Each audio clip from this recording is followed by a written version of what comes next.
news here, not with a news bulletin, just because we can do it. This is Art, and we should be up on broadcast.com. Good afternoon, everybody. We're about to do a program with Linda Moulton Howe and Dr. Barry Taff. Dr. Taff, of course, the principal investigator in the entity case. He's an absolutely fascinating man, and we're going to be talking about ghosts, and you're going to be invited to call in on the usual call-in numbers. So to the worldwide broadcast.com audience, we'll be up and coming on the air in, about 3 minutes. 9,4,200, fresh air. It's wonderful. One of the nation's largest rail freight carriers is asking a judge in Philadelphia. Oh, yeah, there's one more thing, everybody. We've got a new webcam up, new webcam software up. And so if you get an opportunity to take a look at the webcam software, you might let me know. But I'm judging it's easily twice as detailed as what we had previously. So that's the studio cam at my website, www.artbell.com. So that way, actually, if you've got a good computer, you can sit there and watch us do the show and listen to the show live at the same time. About 2 minutes from broadcast. Mark. In the meantime, a federal mediator is working with U.S. West and union negotiators in Denver to try and head off a strike of 33,000 telephone workers. And the world's longest yard sale goes on despite the deaths of 2 people along its route in Tennessee. This is USA Radio News. This morning when I caught my reflection, I saw a great big imperfection. An ugly cold sore looked back at me, a pox, some painful miseries. But then I heard there's something specific, made just for cold sores, and it's terrific. Stops pain fast, protects the sore, Ambisol cold sore therapy. Who could ask for more? It's the only one with aloe and vitamin E. You'll love Ambisol cold sore therapy. Use only as directed. And for babies' teething pain, try Baby Ambisol. Fast relief and a great taste babies will love. If you drive a Nissan, listen up. USA's John Scott reports that Nissan has announced a voluntary safety recall. The recall is for all 1995, 96, 97, and some 98 Sentra and 200SX vehicles. Nissan says the recall is designed to prevent windshield wiper failure. The automaker says on the affected Sentras and 200SXs, water may enter a windshield wiper arm linkage ball joint and could result in gradual wear over a period of time inside that joint. Okay, confirming we are indeed on broadcast.com. I'm getting calls. Thank you all. Stand by. Linda Moulton Howe up first from Philadelphia, as usual, and then Dr. Barry Taff, who is probably the world's expert on ghosts, if there can be such a thing, expert on ghosts. He's the one. Coming up on broadcast. Other accidents, homicide, and suicide. Heather Scott with news on the USA Radio Network.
Welcome to Dreamland, a program dedicated to an examination of areas in the human experience not easily nor neatly put in a box. Things seen at the edge of vision, awakening a part of the mind as yet not mapped, and yet things every bit as real as the air we breathe but don't see. This is Dreamland. It certainly is. And I'll say a good Sunday evening to all of you. I'm Art Bell. As usual, in a moment, from Philadelphia, Pennsylvania, our scientific reporter, I would say one of the world's foremost investigators into crop circles and animal mutilation. She has a couple of books out on the subject, and other high strangeness, I think would be fair to say. She'll be here with a report, and boy, I'll tell you, Thursday evening this last, there was a report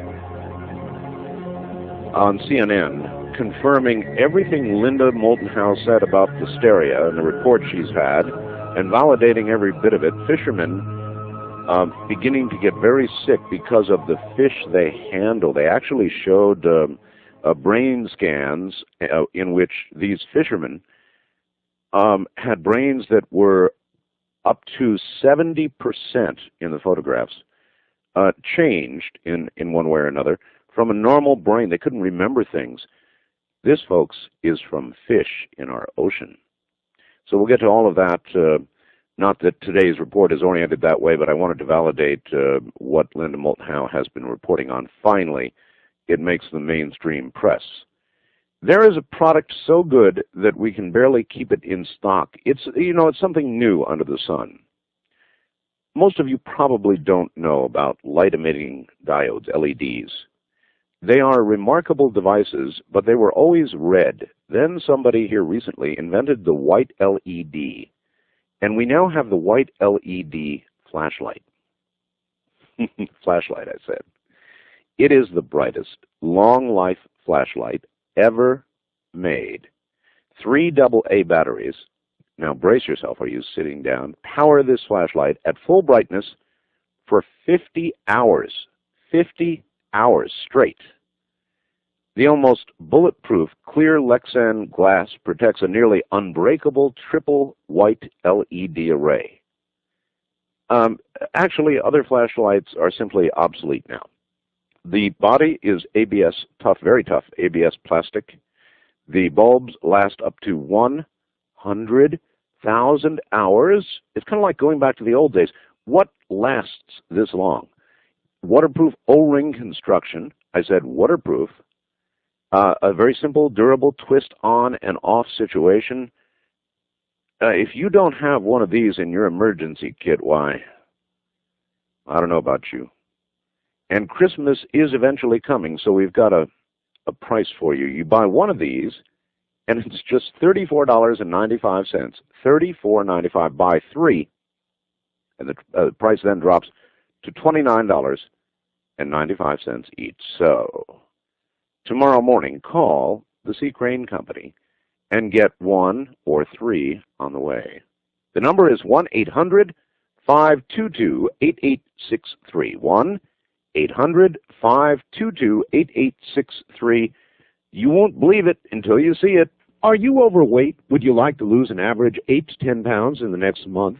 We know that fiber helps sweep fat out of the digestive tract like a broom, reducing the amount of fat your body stores as excess weight. Well, let me tell you about a revolutionary fiber, Kaito-san. It's a natural fiber that comes from shellfish. It not only sweeps fat, but also absorbs up to 10 times more fat than other fibers. You can get this fiber in a formula called Kaito Slim. Kaito Slim is effective because you can lose weight without changing your eating habits. And there are no stimulants. It's a gentle, effective way to lose excess weight. Here's the special offer. When you order a 90-day supply of Kaito Slim, you'll get an antioxidant moisturizing cream absolutely free. Call 1-800-557-4627. It's guaranteed to work or your money back, and it's not available in stores. So call 1-800-557-4627. That's 1-800-557-4627. You've got nothing to lose but the fat. Well, all right. Now, from Philadelphia, Pennsylvania, here is Linda Moulton Howe. Linda, welcome. Well, hi, Art. It must be hard for you to know what to report on. They're having the crop season of all time over there in Great Britain. It's extraordinary. I have dozens of these amazing formations that Peter Sorensen has been drawing on a daily basis and getting facts back to me. They are, without doubt, some of the most amazing, and even another fractal kind of formation that has been repeated this summer, a variation on last year. And I'm so delighted to hear that CNN has put on a story that shows the work that Johns Hopkins and Duke University have done on the effects of the toxin that is released from the Pfisteria organism when it is in a particularly aggressive stage that does kill fish and as they attack the fish. And it's a plant-animal combination of a thing called a dinoflagellate, and we all need to be more aware of what is in our environment and what we're doing. Linda, I'd like to congratulate you for being on this story just about a year before the mainstream press. Well, in fact, I've been reporting about it for 2 years, and it's at last, it seems like that political bodies are beginning to respond and fund changes. And in fact, my lead tonight is from the proceedings of the National Academy of Sciences to popular newspapers such as USA Today. There are increasing headlines about the alarming disappearance of amphibians around the world. Yes. In the United States alone, it is now estimated that 1/3 of the toad, frog, and salamander population is gone. Wow. U.S. Interior Secretary Bruce Babbitt recently told reporters that in a visit to Yosemite National Park in California, the night was so quiet and free of the amphibian croakings that should have been there that Babbitt wants to increase scientific monitoring of the animals. But scientists already know that Yosemite's amphibian population is in trouble. Recent head counts were compared to studies made in the park back in 1915. Yosemite had 10 species of frogs and toads then. Today, 3 of those species have died out, and there has been a large decline in the remaining 7. My. Researchers this summer were also alerted to mass deaths of frogs in some Minnesota lakes. Viruses and fungus have been traced in some, but many scientists argue that the germs and the fungus would not normally kill the amphibians in such numbers. So something in the environment might be weakening their immune systems. Amphibians are especially susceptible to water and air pollution because they breathe through their skin. But another culprit in the decline and extinctions of amphibians could be increased ultraviolet B radiation from the sun. I've interviewed zoologist Andrew Blaustein from Oregon State University several times on Dreamland about his research that shows natural sunlight on the Cascade Lakes now literally kills amphibian eggs. He thinks the cause is increased UVB radiation produced when the protective ozone layer that surrounds our planet is destroyed by industrial chemical emissions. Increased UVB radiation has also been shown to weaken immune systems, and that might explain why some amphibians are now dying from viruses and fungi that normally would not be lethal. On top of ozone thinning, there is also the huge problem of water pollution. This past week, the Philadelphia Inquirer newspaper summarized a June 1998 report produced by the U.S. Geological Survey, which states that unsafe levels of radium, which can cause cancer, were found in 1/3 of 170 wells tested in southern New Jersey. Worse, in more heavily populated areas, 65% of the tested wells contain water that exceeded federal standards for radium. The Philadelphia Inquirer pointed out that, quote, radium is a known cause of bone and nasal cancers. It is especially dangerous to children who have developed bone tissue or have developing bone tissue.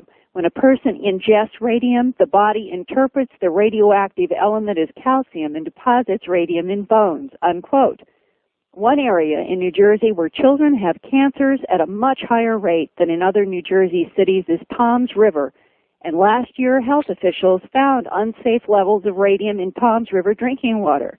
Further, the USGS report specifically linked how fertilizers and lime used on residential and agricultural land can increase radium in underground water. In fact, southern and central New Jersey's largest aquifer was documented in the USGS report as having widespread radium contamination throughout the aquifer. The USGS has also found unsafe levels of mercury in the aquifer. But incredibly, health officials throughout southern New Jersey say they were not told about this most recent USGS report about well water contamination, and learned about it from the Philadelphia Inquirer newspaper story. Yeah, when hundreds of furious New Jersey residents and health officials started calling last week to find out why they had not been informed, the USGS sent copies of its report to New Jersey's Ocean County Health Department with a cover letter that the Philadelphia Inquirer reprinted, and part of it states, quote, "Inadvertently, county health departments were not included in a previous mailing of this fact sheet. As you may know, articles that discuss some of the USGS findings have been published in a local newspaper, meaning the Philadelphia Inquirer. We apologize for any inconvenience this may have caused you," unquote. The cover letter was signed by the chief of the Geohydrologic Studies program of the USGS.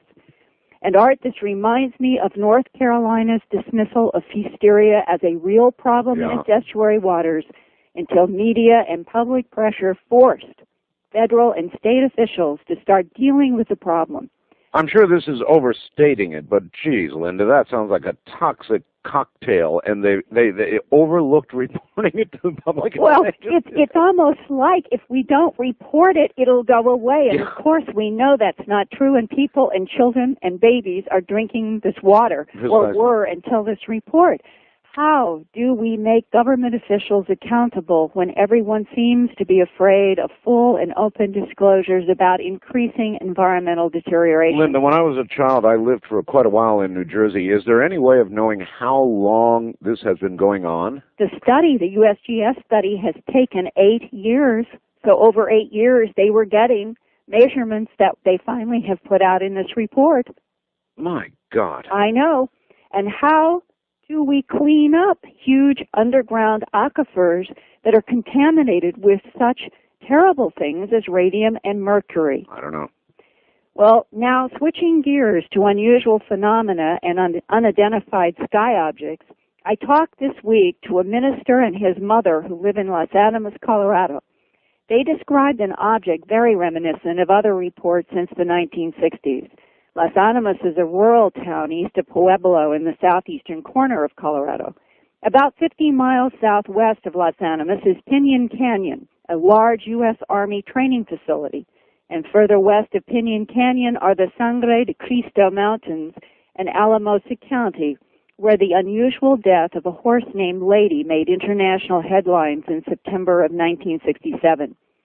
31 years ago in that summer, Alamosa residents had reported seeing orange glowing lights in the night sky and strange aerial vehicles that move rapidly during the day. The owners of the dead horse were convinced that something from outer space killed Lady, and international headlines posed the question, did a UFO zap the Colorado horse, leaving it stripped of flesh from the neck up? When I produced my documentary film, A Strange Harvest, about the animal mutilation mystery, ranchers and law enforcement told me that when the orange glowing spheres showed up, they found dead animals missing an ear, eye, jaw flesh, tongue, genitals, and rectal tissue, all bloodless, with no tracks around. Periodically over the years, people have continued to report seeing orange-colored spheres in southern Colorado. And now Larry Riesel, a Los Alamos minister, and his mother, Nona, say that on August 12, 1998, they both watched an odd-looking orange light, larger than the background stars, rise above a mesa and disappear, to rise again and disappear repeatedly. First, Larry Riesel, and then his mother, Nona. All right, now this is a minister you're going to hear from. Well, as we're sitting there facing to the west, then it would be more to our southwest, probably about 10 to 15 miles away from us. We watched this orange object come up over these bluffs, these mesas, probably about 50 feet above these bluffs, and then wink out. And then again, about another 15 minutes, did it again. And then it'd hang there stationary for a while, and it looked like a molten orange liquid. And when it went down again, you could see an arc of orange light behind one of the mesas of the bluff. And it just repeated this half a dozen times. Right. It was about a span of 40 minutes. And when you looked at this object through binoculars, what did you see? Nice, round, circular object in kind of a molten orange with a little bit of reddish color to it. And when you say molten, I think of lava. Right. Do you mean that it had a kind of motion to it? Yes. So that the whatever the surface of this orange glowing was, it did appear to have some kind of flowing motion. Right. Which people have described in other sightings as well. It was a slow, like a lava lamp. Mm-hmm. No lava lamp. Well, it was so brilliant. And it just kind of looked like that, but it was quick. It was thick. I don't know how the whole, whatever that was, it was thick and very brilliant, orangey red. Mm-hmm. A very interesting thing because it was so thick. And then the light, when it went up the second or third time, it didn't make it. This is what I call it. But there was still a glow in the sky. Mm-hmm. And it just looked like it was having trouble getting airborne to me. And then suddenly, and then it was up. Then it was there. It went up. Yeah, and how it got from zero, to that, I don't know. Mm-hmm. It's just one of those strange things that we don't know anything about. And the orange object winks out, and the next thing I know, it's probably 20,000 feet in the air because it looks about the size to be a passenger jet, the light. And now it's two lights together, extremely bright, almost like two stars together, and it's wobbling back and forth. Okay. And we watched this for another 10 or 15 minutes or more, and it finally kind of disappears and winks out. But it went from that really round circular light, and then it went from, 200 to 300 feet off the ground to around 20,000 feet without going in between. So from your sky watches the last couple of years, what would be the other most astonishing thing you've seen? Same area, okay? You just have to see the area to know it's very remote. It was one of these orange globes that we see, only to me it was not round. These orange globes that we see, so they're prominent around here. Mm-hmm. This was more oval shaped, and it wasn't as orangey. It was just a light, and it had nothing. I mean, there was no things on it, no lights or anything. It was just a glow. Mm-hmm. But the thing that when it looked like these little twinkling lights just flew out of it, were coming out, and they were going in this direction, if I remember correctly. Okay, they came out the south door. Okay, we'll call it like the thing had a door on it. Mm-hmm.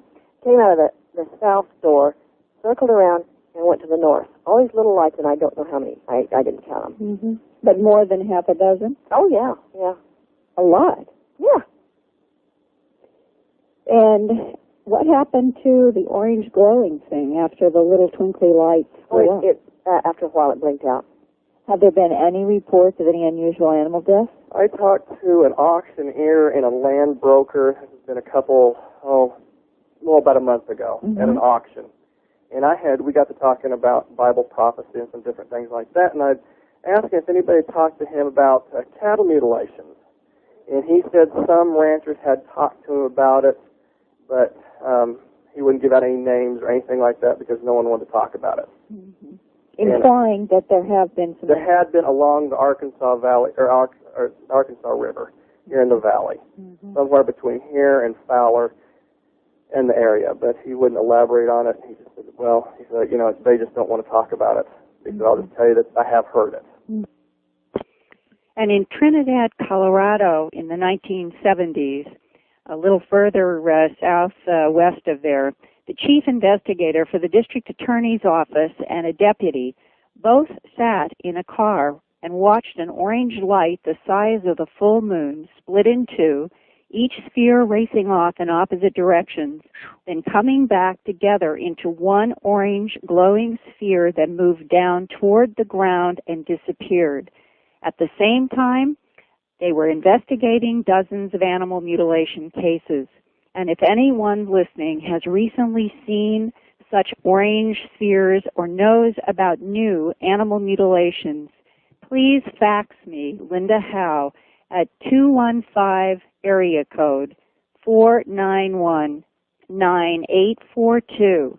That's area code 215-491-9842. Or write to me at Post Office Box 300 in Jamison, Jamison, Pennsylvania, zip code 18929. That's Post Office Box 300, Jamison, PA 18929. All right, Linda, we've only got a few seconds, and I know this is utterly unfair, but I mean, these are incredible, incredible developments regarding these sightings and animal mutilations. Right. After all these years, do you want to take a fast guess at what it is? Well, in my work and in this newest book out, Glimpses of Other Realities, Volume 2, High Strangeness, that's Amazon.com, Barnes & Noble, and bookstores, are some of the best military voices discussing not only who or what could be interacting with this planet, but even possibly why. And all right, so then summed up, you do believe this is an extraterrestrial presence? It's a complicated one that in some instances appears to be extraterrestrial and may be defined as something else in others. That's why it's so complex. All right. As always, wonderful. Thank you, Linda. If there are any developments during the week, we'll have you on. Otherwise, we'll see you on Dreamland next Sunday. Great, Art. All right. Thank you and good night. Linda Moulton Howe, Philadelphia, Pennsylvania. Boy, that was some report. Coming up is Dr. Barry Taff. We're going to be talking about ghosts.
To talk with Art Bell on Dreamland from the Kingdom of Nye. East of the Rockies, dial 1-800-825-5033. West of the Rockies, 1-800-618-8255, including Montana, Wyoming, Colorado, and New Mexico. First-time callers may reach Art at area code 702-727-1222. Or call Art on the wildcard line at area code 702-727-1295. Now again, here's Art Bell. Once again, here I am. Boy, do you have a treat coming up.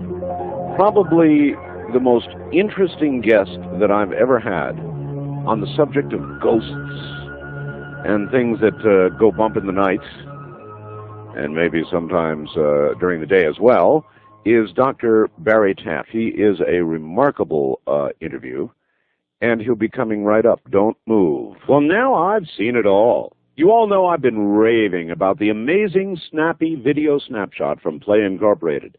And many of you are already using Snappy to get incredible pictures into your PC. Well, look, I've got some great news. The scientists at Play have invented a new version of Snappy. It's called 3.0 Deluxe.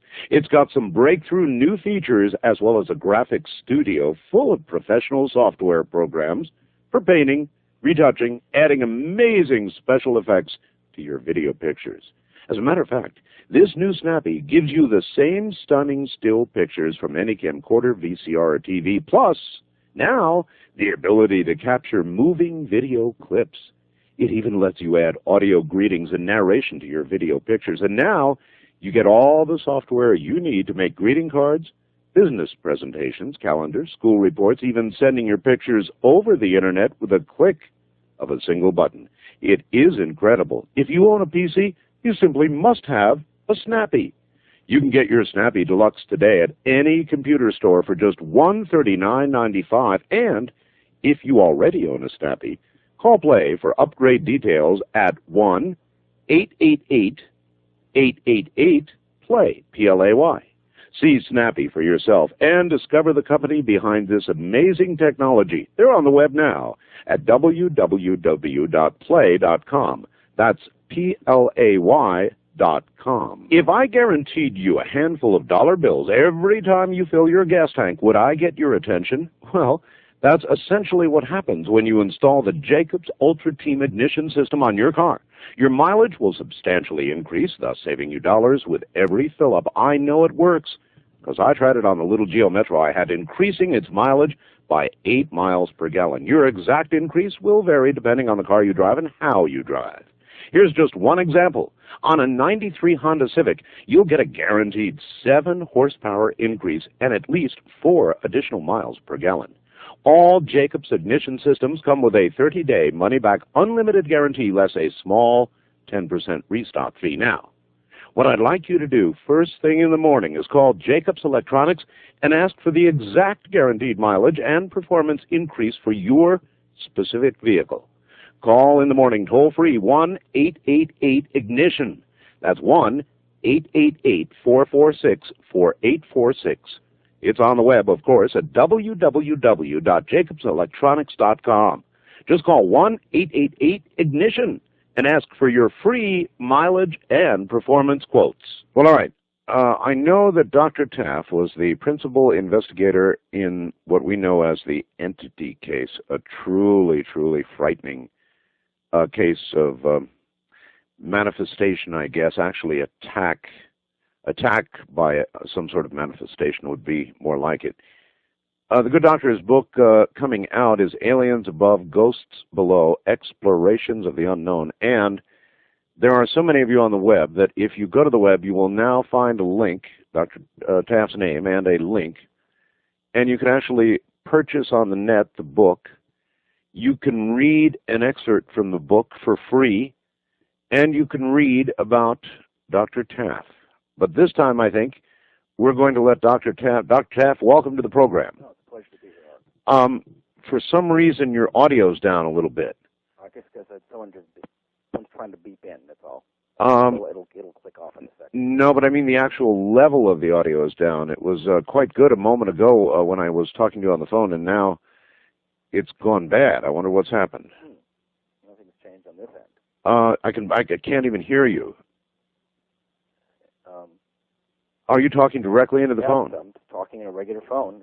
All right, I'm going to try something here. Let me try and redo my side here and see what we get. All right, are you there? Yes. No, we still have a totally... Oh, you're not on some sort of headset, are you? No, normal phone. Oh, now it's okay. Yeah. See, someone was beeping in, and when that sort of diminishes the quality on the line. I see. That's all it is. Boy, I'll say it does.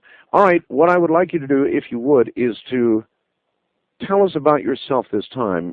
You sort of your life story, including your professional career and how you got into all this. Okay, well, the reason I'm into this field, actually, my background is I've been a parapsychologist working in this field for approximately 30 years. I worked out of UCLA's former parapsychology laboratory from 1969 through 1978 when it was formally terminated. I was working there as a research associate. I hold a doctorate in psychophysiology from UCLA, and during my 30 years, I've investigated more than 3,500 cases of ghosts, hauntings, poltergeists, as such, conducted extensive studies in telepathy, precognition, remote viewing.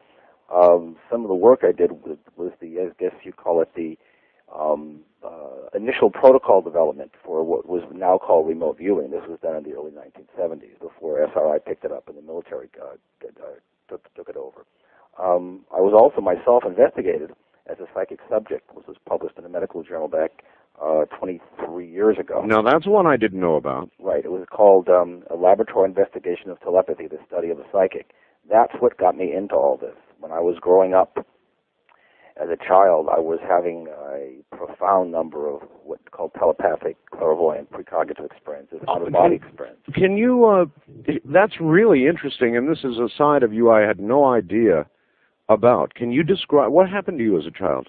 Well, I mean, I thought everyone, I'll give an example of a classic case regarding my background. I was 10 years old, you're in the 5th grade, I was playing handball or foursquare on the courtyard, whatever they call it. You bounce the ball from one little square to another with other kids. Right. And a little blonde girl is walking towards me, and suddenly in my mind's eye, I see a plastic bag on her side and a tube going into her body. Oh, my. I'm 10. I didn't know what a colostomy was, but I saw this. I'm going, why is this there? So, you know, being a 10-year-old child and not knowing any better, I walked up to her and asked her what it was. And she panicked and ran in and told the teacher, and they dragged me in the principal's office. This was an elementary school, and sure enough, she had a colostomy, and she was wearing a bag, but it was under her clothes. Oh, my. And I assumed everyone had these experiences. I didn't think it was that unusual. No, of course that would be the case. In fact, for it to be otherwise would be suspect. In other words, anybody who had these, what, you know, normal people would call powers, would not be suspect of them at all until they suddenly realized, maybe in the principal's office, that this is not normal. Right, and then he began questioning me. He said, well, did I sneak in the girl's bathroom? Did I look up her dress? Yeah. You know, the obvious. And I said, well, no, I just looked at her as she walked towards me, and I saw it. And he said, what do you mean you saw it? And I said, well, just like you have that inflamed appendix scar that never healed quite well. And that, like, he turned several shades of purple and ended the conversation. And, you know, I mean, I thought, other people don't have these experiences. Why don't they? And so what was normal for me at that time wasn't normal for my friends and my family. And I was curious, why was I having these experiences? What was different or unique about me? I mean, there was nothing physically different that I was aware of. Is that your first recollection, or now that you think back past even that? Oh, it precedes that by many years, but that was just a classic situation where I'd be around somebody and I'd know something about them, or, you know, whatever. Another situation was someone in the school, this is again an elementary school, was stealing bicycles. And I just went up to this one person and I said, why are you doing it? And she finally broke down and admitted that her friends were stealing the bikes. So, you know, I just assumed this was normal, that you could just know or sense these things. And, you know, who knew? And this was back, you know, this is like, you know, 40 years ago. So it's... Now, this leads to an obvious question, and that is it your view, your best guess, that you were born with this, or that it developed in some way in your early years? What do you think? Well, probably a combination of both, Art. It's like my feeling about this aspect of the human condition is that it's sort of like we all have muscles, and yet we all drive cars, but most of us will never become a race driver because we lack the physical stamina, the endurance, the coordination, and et cetera. Most of us, you know, may participate in some simple sport activity because we enjoy it, but few of us will ever become decathlon champions.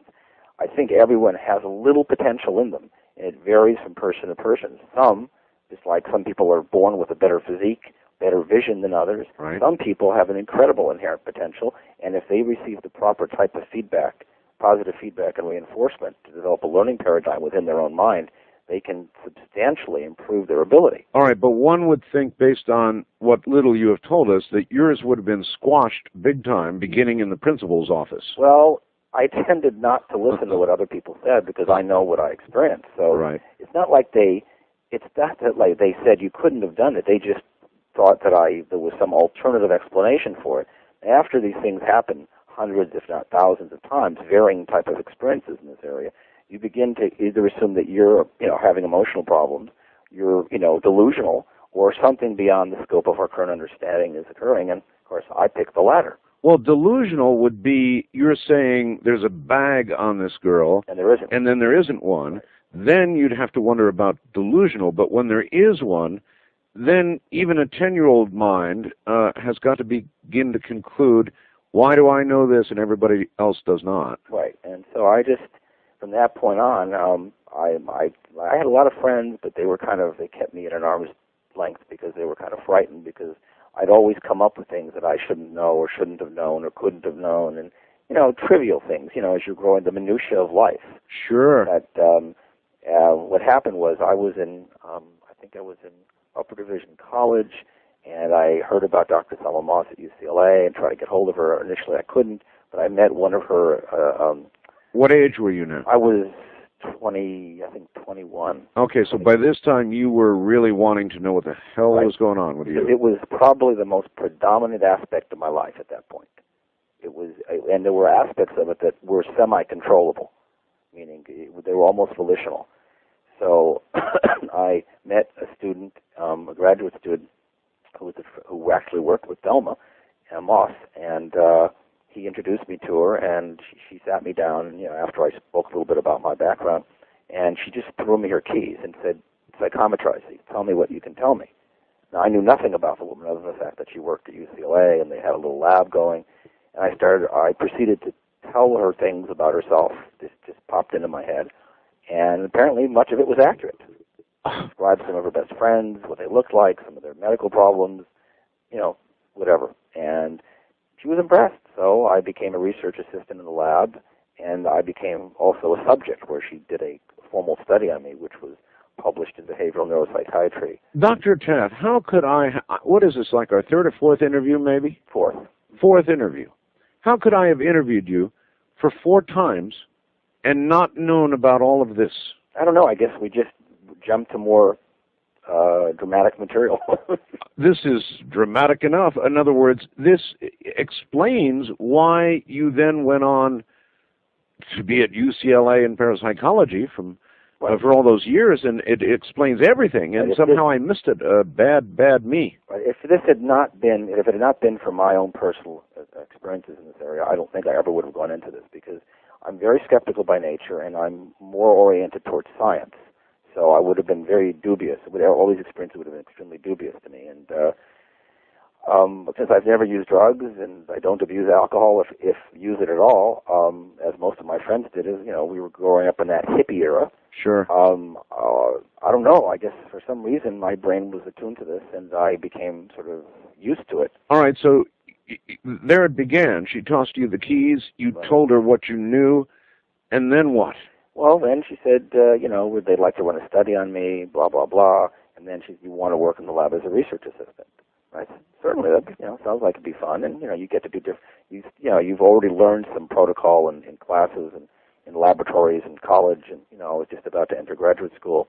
Well, I don't know, this was 2 years before I entered graduate school. This was 1969. So it was a very fortunate opportunity. And I think Dr. Moss looked at me as a psychic pet. A psychic pet? Because there were certain things I could turn on. There were certain aspects of my abilities that seemed to be relatively reliable as any of these things can be. In what areas mostly? The only thing I've been able to do that's consistent is to diagnose people, which of course is illegal because I'm not a medical doctor. But I seem to be good at describing what's physically wrong with people. And I feel it as if I'm having the problem. And it caused enormous difficulty. All right, question for you. Is this something that just is always present when you meet somebody? Oh, yeah, or do you call it up on demand, or what? Both. It's, for example, I remember one instance I went to see a movie with some friends, sat down in the seats in the theater, and there's someone to my left, I don't know, a stranger sitting there, yeah. And I suddenly developed an acute pain in my left kidney. And it was killing me, but I didn't have it before I sat down. And, I'm in good health. And I thought, this is odd. And I turned to the person and said, this is going to sound really weird, but do you have a weak or a painful left kidney? And she said, yeah, how did you know? Oh, my. Things like that. You go to a party, you meet someone, you shake his hand, and suddenly I grabbed my chest and I said, do you have a rheumatic heart? You're having problems now? Yeah. I said, can you I just backed away. I would think that other people would be really, really, really uncomfortable. It would feel, for me, for example, if I were to shake your hand and you were to say, boy, how about that heart valve? I would be really uncomfortable in that situation, and I would imagine you didn't make a lot of close friends outside of the professional stuff. Well, you know, more so along that line of thinking, I've scared off some of my best friends. When I was in early college, undergraduate college, my neighbor and I traded off driving to school because we shared a lot of the classes and time schedules. So one day we're driving in his car. He had a Plymouth Barracuda, 68 Barracuda. And so we're driving, and suddenly I said, stop the car. And he goes, why? I said, just stop. And he said, why? We'll be late. I said, look, we're going to get in an accident. A woman in a red 66 T-Bird is going to T-bone us. And it's going to have beige interior. She's going to have black hair, like in a beehive. This is, the 60s. And I said, your car is going to be pretty badly damaged. And he goes, are you out of your mind? And I said, just stop the car. Let's sit here and just veg out for 10 minutes or listen to the radio or go get something to drink, get a nice tea or something. He wouldn't do it. So I buckled the old-fashioned shoulder belts they had then that weren't integrated into the seat belt. And within a few minutes, there was the accident. We were broadsided, and we weren't hurt, but the car was pretty badly damaged. And that was the end of our friendship. Right there. It's over. Oh, my God. And it was as described all the way?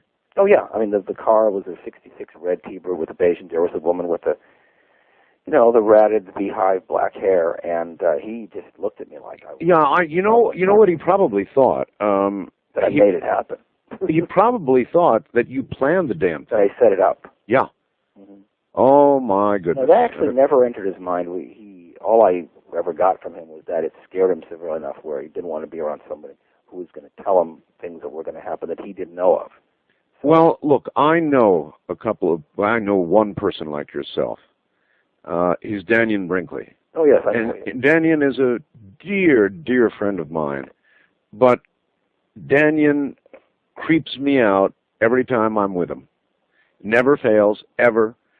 When Daniel is talked about, he'll pick up a phone and call me, and he'll say, you're talking about me, huh? Daniel will grab a piece of paper, and I really can't describe in what case this was, but I know personally this to be true. And he would be able to tell me who wrote it, what their motives were, what their house looks like, what was out in front of the house, what kind of car. Mm-hmm. It totally creeps me out. And Daniel, if you're listening, buddy, I love you, but it does creep me out. And that's how a normal person, in quotes, I think reacts to this sort of thing. Yeah, I was, in 1973, I was dating this really beautiful girl who I met in the lab. She came in to visit some friends, and we became real close. And at one point, I turned to her and I said, you have a benign tumor in your left breast. She went, what? I said, don't worry, it's benign. And, so she said, yeah, right. Well, she started working for a big company. They gave her a medical, workup, for the insurance physical, and they found it. And they did a biopsy, and it was benign, but they still took it out. And she said, I can't take this. Well, I said, didn't I be of service? That's not the point. I don't want somebody that can literally look through me like a plate glass window. And she goes, I'm sorry, I can't live a normal life and be around someone, that has X-ray vision, so to speak. Well, okay. Now, can you describe how you, for example, a benign tumor in a breast, how would you, do you visualize that? Do you feel that? I can understand when there's pain, for example, that you would empathize and feel that pain. But with a benign tumor, how would you know? I don't remember the precise details because it was 25 years ago, but I remember we were together and I suddenly had this feeling or sensation in the left side, left pectoral area. Yeah. And I guess the best way to describe it is whatever I do when I look at people to initiate this process, it's sort of like a color CAT scan. I can't describe it in my mind. That's what it looks like. Like you're looking at an anatomy book and you slice the person open. You've sectioned them. God. And in my mind, I see it. And what's intriguing, for example, is not long ago I diagnosed this friend, and I told her she had some degenerative problems with the C4, 5, and 6 vertebrae. Right. And I said, these aren't traumatic injuries. These are degenerative problems, and described bone spurs and the whole bit. And I just saw the scans, and they were exactly what I saw in my mind. So what is it I'm doing, and how do I do it? And if I knew that, I don't know. I mean, I probably would be living it right now.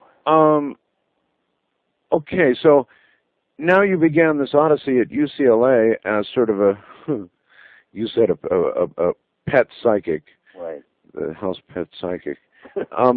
Did they do a lot of work and testing on you? Well, there were 2 studies done, and I said one was done by Dr. Moss, which was published in a medical journal, which mostly dealt with telepathy, but within that telepathy there was some clairvoyance sort of snuck in and some precognition snuck in. And that was the first hint to me, among many other things that developed in our early remote viewing development work, was that this phenomena, what we call telepathic or clairvoyance or precognition, are all different aspects of the same thing. It's all determined by where in space and time it appears to come from, and where we are when we perceive it. So it's all very subjective. Now, the other side of this is, even though you might totally freak out friends, I would imagine that people who have an illness that is undiagnosed, that they desperately need help with, would come to somebody like you and beg you to try and help them. Has there been a lot of that? We're at a break point here, so it's a quick answer I've got to get. Yes, they have. They have. All right. Stand by, Dr. Taff. Dr. Barry Taff, who was the principal investigator in the Entity case, is my guest. And boy, am I learning a lot about him I didn't know. Coming up on the top of the hour, I'm Art Bell from an area near Dreamland. This is Dreamland.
Okay, broadcast.com audience, we are in our break right now, and I think that just so there's something here, I'm going to bring up the newscast at the top of the hour. As you know, President Clinton Monday is going to go before a grand jury, and there no doubt is news of that. It's kind of an interesting story because they're trying to decide what he's going to say. Is he going to admit sexual contact with Monica Lewinsky? Or is he going to not admit anything? And they're in the throes of that decision-making right now.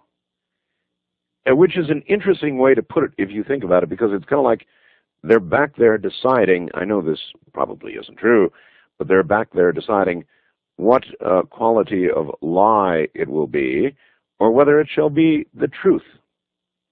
Anyway, his advisors are huddling with him on that question, and it almost does make it sound that way, doesn't it? As though they're deciding, well, are we going to lie our butts off, or are we going to tell the truth? Anyway, all of that underway, so let's see what the news has to say. You're listening to Dreamland.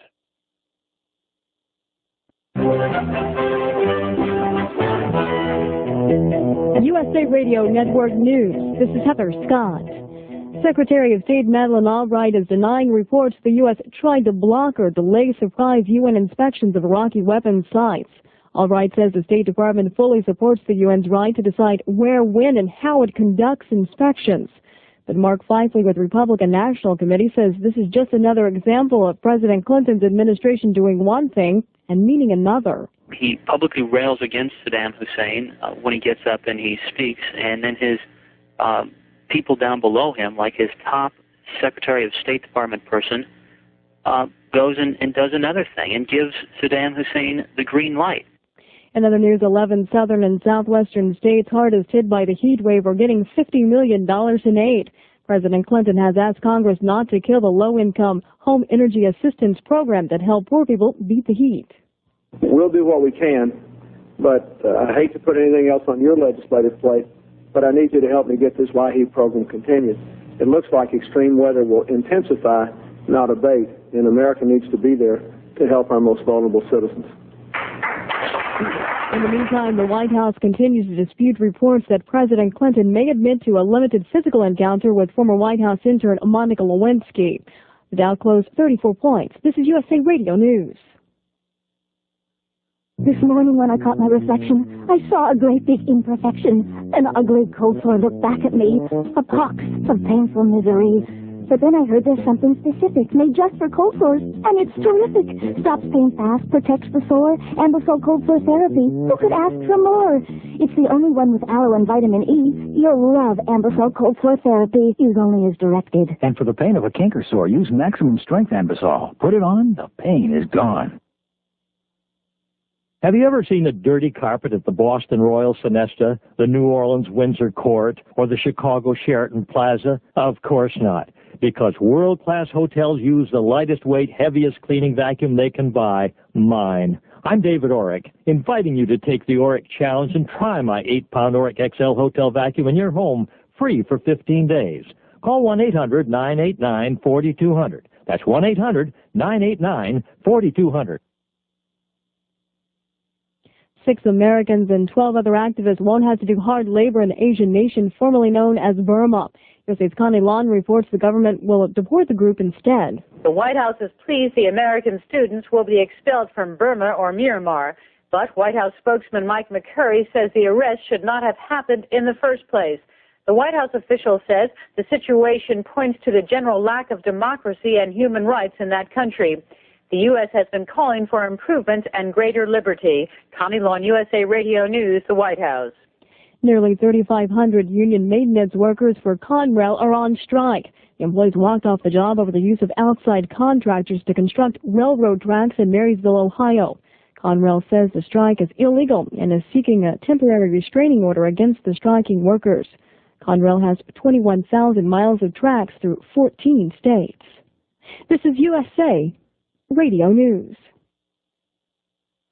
I use Gold Bond to prevent heat rash and chafing of tight clothing. Jorge Silva of Gaithersburg, Maryland, talks about Gold Bond medicated powder. In the summertime, I use double the amount of Gold Bond. It keeps you dry, keeps you cool. Gold Bond medicated powder. Triple action Gold Bond helps prevent and relieve chafing with the absorbing action of powder, a proven medicated itch fighter, and the soothing action of zinc oxide. Gold Bond keeps me very comfortable. Triple action Gold Bond. More than a powder, it's medication. Use only as directed. Chicago millionaire Steve Fawcett is halfway through his attempt to become the first person to circle the world non-stop in a hot air balloon. Fawcett is about 2,400 miles west of Australia. Alan Blount with Fawcett Mission Control says earlier the balloon had been blown off course. The team heads asked Steve to climb to 28,000 feet to once again, for the third time, to test the higher altitude winds and see if he could get that shift to the right, which would take him east. He did that, a little frightening, because on the way up he went through several altitude levels where he was actually tracking the wrong way towards the northwest. Blount says the flight is now back on track. The Immigration and Naturalization Service is offering a $5,000 reward for information about the person they believe led 8 aliens across the border and abandoned without food or water. The aliens were found dead. Heather Scott with news on the USA Radio Network.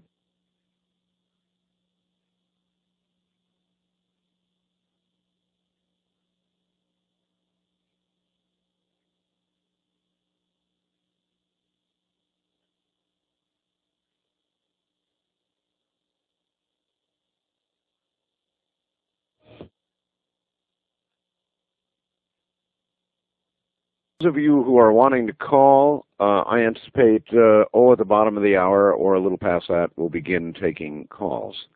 So good afternoon to everybody on broadcast.com. I'm Art Bell.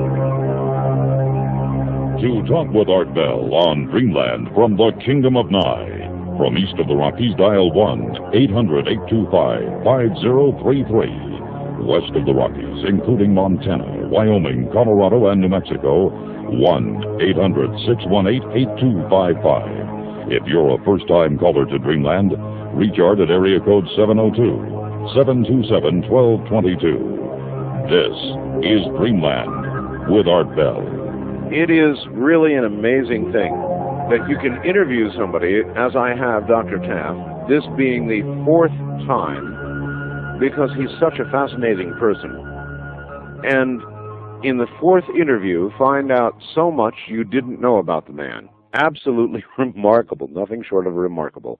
Dr. Taff will be right back. Boy, do I have an exciting ghost story for you. This ghost is a lightning-fast disk copying program available from Binary Research International. Ghost allows the contents of any PC's hard drive to be copied to any other location, like, say, another hard drive, external JAS, zip, or CD-ROM drive. Now, you can also create a disk image file, store it on a server, use that image file to set up dozens of PCs simultaneously. Now, just imagine how useful that might be in any organization with a large number of like-configured PCs. Oh, and talk about speed. Look, Ghost will install a 300-megabyte Windows 95 system, including the applications, in about 5 minutes. And Ghost will work with virtually any PC operating system. Try it free. I said free, by downloading an evaluation copy from www.ghost.com. Get the spirit of Ghost, or call Binary Research Haunt at 1-888-GHOST-98. That's 1-888-GHOST-98. Or, here are the numbers, 1-888-446-7898. Are you overweight? Would you like to lose an average 8 to 10 pounds in the next month? We know that fiber helps sweep fat out of the digestive tract like a broom, reducing the amount of fat your body stores as excess weight. Well, let me tell you about a revolutionary fiber, chitosan. It's a natural fiber that comes from shellfish. It not only sweeps fat, but also absorbs up to 10 times more fat than other fibers. You can get this fiber in a formula called ChitoSlim. ChitoSlim is effective because you can lose weight without changing your eating habits. And there are no stimulants. It's a gentle, effective way to lose excess weight. Here's the special offer. When you order a 90-day supply of ChitoSlim, you'll get an antioxidant moisturizing cream absolutely free. Call 1-800-557-4627. It's guaranteed to work or your money back, and it's not available in stores. So call 1-800-557-4627. That's 1-800-557-4627. You've got nothing to lose but the fat. Well, all right, once again, from Los Angeles, California, here is Dr. Barry Taff.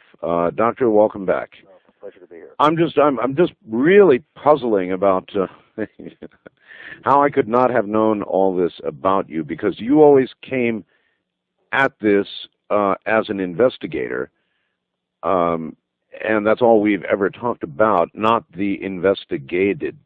So it's remarkable. You know, it gives one a different perspective to be looking at it from both sides. It sure does. All right. Well, you have not only... before I even get into that, let me go back to the question that I just made you briefly answer. Have you done a lot of diagnosis of people that have come to you? I mean, if you had or do you not Well, it's certainly public now, but I mean, have you not made that very public in the past, or what? I don't broadcast it because, first of all, I'm not a medical doctor, so you're not legally supposed to do this. But when I do it, all I do is tell people this is what I think is wrong with you. Go to your physician and have them do the proper workups to check it out.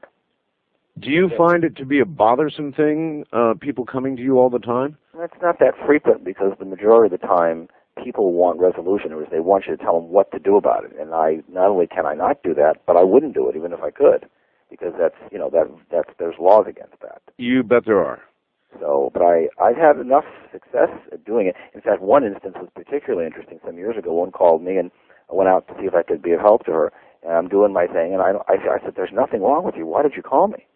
I said, "There's nothing wrong." And she said, "Oh, no, there is." And I said, "Excuse me, ma'am," but I said, "I don't feel anything wrong with you." So finally I said, "Look, I don't want to waste your time. What's the problem?" He said, "Well, I've got a pain in the first joint on the left index finger." I said, "That's arthritis. I wouldn't even pick that up because it's so minor. That's not a normal human condition with aging. It's not a pathology or dysfunction or disease process. It's what happens, unfortunately, when we get older." And I said, "That's why you called." And I said, "It's unfortunate you're having the problem." But I said, "I wouldn't pick that up." That's like saying I pick up the fact that we age. Well, of course we age. All right. Well, then I can easily understand how you moved into the area of investigation that you did. Now I really understand it. With regard to ghosts, one of my favorite subjects of all time. I mean, we could discuss ghost telepathy, poltergeist, UFOs, precognition, remote viewing.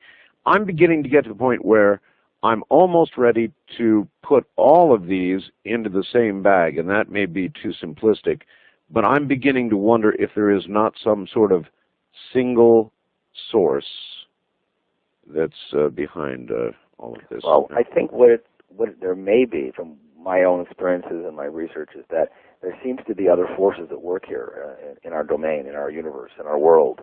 Forces that are not necessarily electromagnetic or not gravitational or not, and certainly not nuclear as we know them. And these forces seem to may be at the root of the paranormal, and may also be the forces that UFOs may utilize to function and perform the miraculous events they do in our environment. And so when things appear and disappear, when things go through solid walls, when lights manifest unusual apparitions, we call that paranormal. It's a generic sort of buzzword. Yeah, it's not paranormal, not normal to us. It's beyond the normal, so it's paranormal. And I think that there is a connection, there is a definite correlation between all these phenomena, and we've had numerous cases that began, as I said, as abductions and then it had extensive paranormal fallout, or began as a poltergeist manifestation. Well, when you move into, whether it was the entity case or any other ghost or poltergeist case, and you move in as an investigator, do you find that your abilities aid you? I would imagine the answer to that would be probably yes, but does it skew scientific objectivity? I really am not interested in a subjective approach to this type of research at all, because it doesn't lend any more credible information it doesn't add any more data to our base, in the sense of psychics are, great in the proper environment and the proper perspective, and their information can be very helpful in certain situations. But when you're investigating ghosts, even if you could confirm and validate what it is they're talking about, names, places, and dates, which of course can be done with enough research, sure, that it could mean that they're just somehow, it's retrocognition, they're sensing the past, they're sensing it clairvoyantly at a distance. That doesn't prove their communication with whatever energy, entity, phenomena is there. And I'm more interested as a scientist to physically document the phenomena in terms of like thermal imaging and optical imaging and microwave imaging and audio. Hard science. Right, because otherwise, if it's reduced to subjective human experience, people are going to say, yeah, right, I really believe that.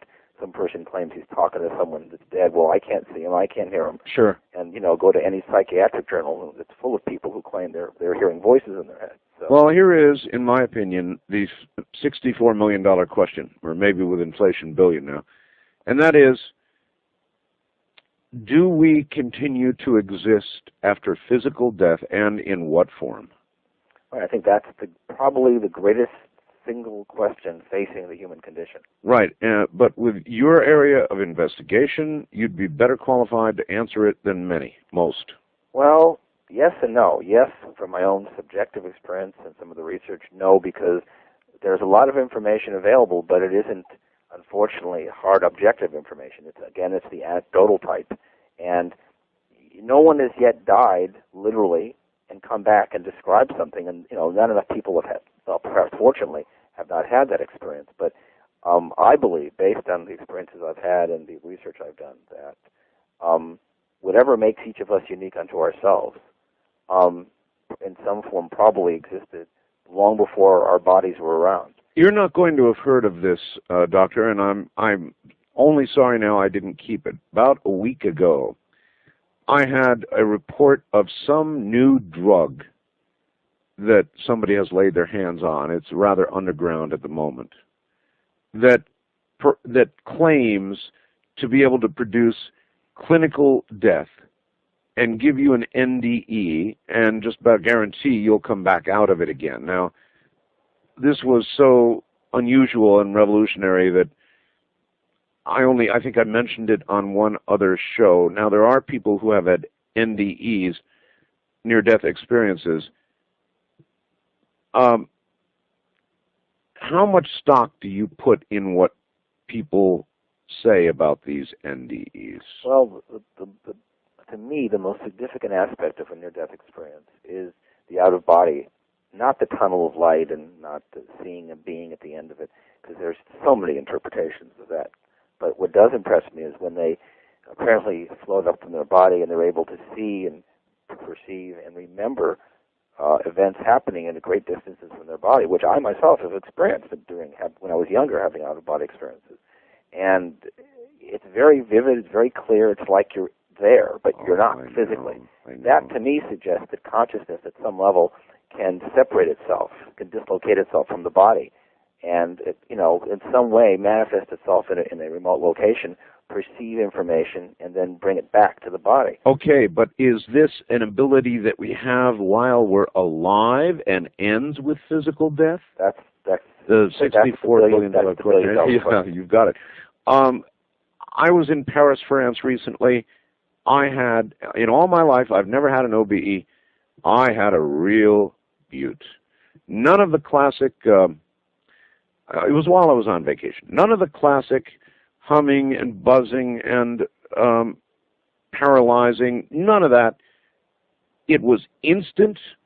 In an instant, in just an instant, I accelerated straight up out of my body, up above Paris, and I don't even say that I physically was particularly aware of what was below me. I was in the most joyful, ecstatic condition a person, there aren't words to describe it.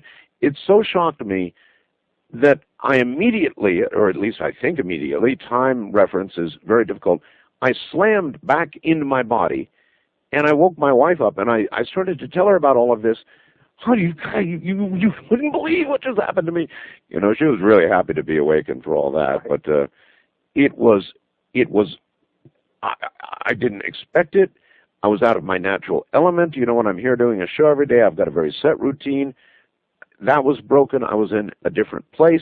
Maybe that had something to do with it, but there was no warning. There was nothing. Boom, it just happened.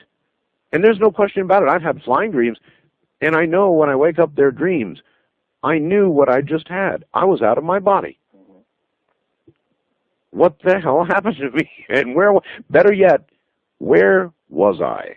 Right. Well, the question is, even beyond that, Art, is what is it of us that externalizes itself from the body? Yeah. What aspect, what part of consciousness, as if we know what consciousness is, but there's something that is not neurochemical or electrochemical. You bet. Can, I don't know, soul, spirit, whatever, I don't know, can leave the body and can transit and, to virtually anywhere. And all right, but the key thing, again, well, let's roll over it. You have abilities, and you've had them all your life. But you're alive now. Well, I guess the best way to describe it is when I was a young kid, I'd lay back in bed and think, gee, someday I'm going to get old like everyone else. Yep. Someday I'm going to die like everyone else. Yep. and I won't be here anymore. And I thought, what an unpleasant thought. I don't want to die. Who wants to die? But then I thought, not that long ago, I wasn't alive. And that didn't bother me. I'm not worried about that. I don't have any painful or disturbing memories or recall of not being physical. And based on that, and based on my out-of-body experiences when I was younger and other experiences, I think it's basically existing in another domain, but you're not the way we are now, but you may carry part of what makes you with you. Well, how's this for a hard one to answer? If we, for the sake of a discussion, assume that there is nothing after physical death, that's it, blank. As you pointed out, you don't recall anything before you were born. Unless you have memories of being reincarnated. But stick with me here. And so then, for the sake of the discussion, if it's an absolute blank after we're gone, then what the hell is the point of this? I mean, we're here for a cosmic blink. Suns are around for a medium amount of time. We're here for a cosmic blink of the eye. I mean, it's almost totally without reason, and I'm searching for the right word here, meaning this short physical existence, if there is not more to it than this. Right. But of course, people, us human beings, try to give reasons to everything. We think there was a reason and rhyme for everything that is, and it may just be that, it may be as simple as the fact that we exist in different forms, but we change forms. In other words, energy as we know it, conservation of energy can't be created or destroyed, but it can change forms from one, to potential to kinetic or, something along those lines. Yeah. I don't think it's as simple as that when your body stops, you physically die, but depending on who you are, the conditions under which you die, and perhaps some other variables may determine if part of your consciousness hangs around here and you start appearing as a ghost or an apparition, or you transition to wherever it is we go when we leave this physical domain. All right. So I'm wishing, hoping, even praying that there is an existence after the physical one, because we're not here very long. So that leads us into ghosts as a primary area of investigation regarding whether or not there is an afterlife. Now, you've done a lot of investigation into ghosts. What have you concluded? What is a ghost? Well, first of all, there's different categories. There is, when you deal with this type of phenomena, there is this category which suggests a haunting or a ghost, which in and of itself implies discarnate intelligence or disembodied intelligence or a consciousness or a soul that is incorporeal. And theoretically, that would imply survival at some level. That's right. Then there is the more down-to-earth, if we can call it that, end of this research, which says that the majority of this phenomenon, probably 98 or 99% of it, if not all of it, stems from the living human psyche, that virtually everything we're experiencing and investigating can be explained by some form of psychokinesis. That's where I begin to get nervous. If that's true, it's a manifestation of the living, and then that leads one more toward the conclusion that there is nothing after death. But like the first chapter in my book, Aliens Above, Ghosts Below, the first chapter is called A Haunting Thought. And what I try to do is basically break down these different categories, and my conclusion is that this phenomena is no more than the product of a unstable personality. It is indeed a haunting thought. That I think there is a small part of this phenomena, ghosts, hauntings, poltergeists, that clearly suggests and implies survival of consciousness. But the majority of cases that I've investigated and that I know other researchers have suggest that it's the product of a living human mind. But manifestation of a human mind. That it's the product of a living human psyche. But we occasionally get those cases where to anyone but a blind man, the evidence is all piled up on one end, and that is that something of someone is still hanging around. Okay, let's take those 90% and throw them away and talk about the 10%. In your opinion, if you document those 10%, how conclusive is the evidence? Well, I'll give you an example. So one of the in my 30 years of work, the most spectacular case, bar none, what I'd call the Mount Everest of my cases, took place in 1976 in the Hollywood Hills. We call it the Hollymont case, and this is in Chapter 1 in my book.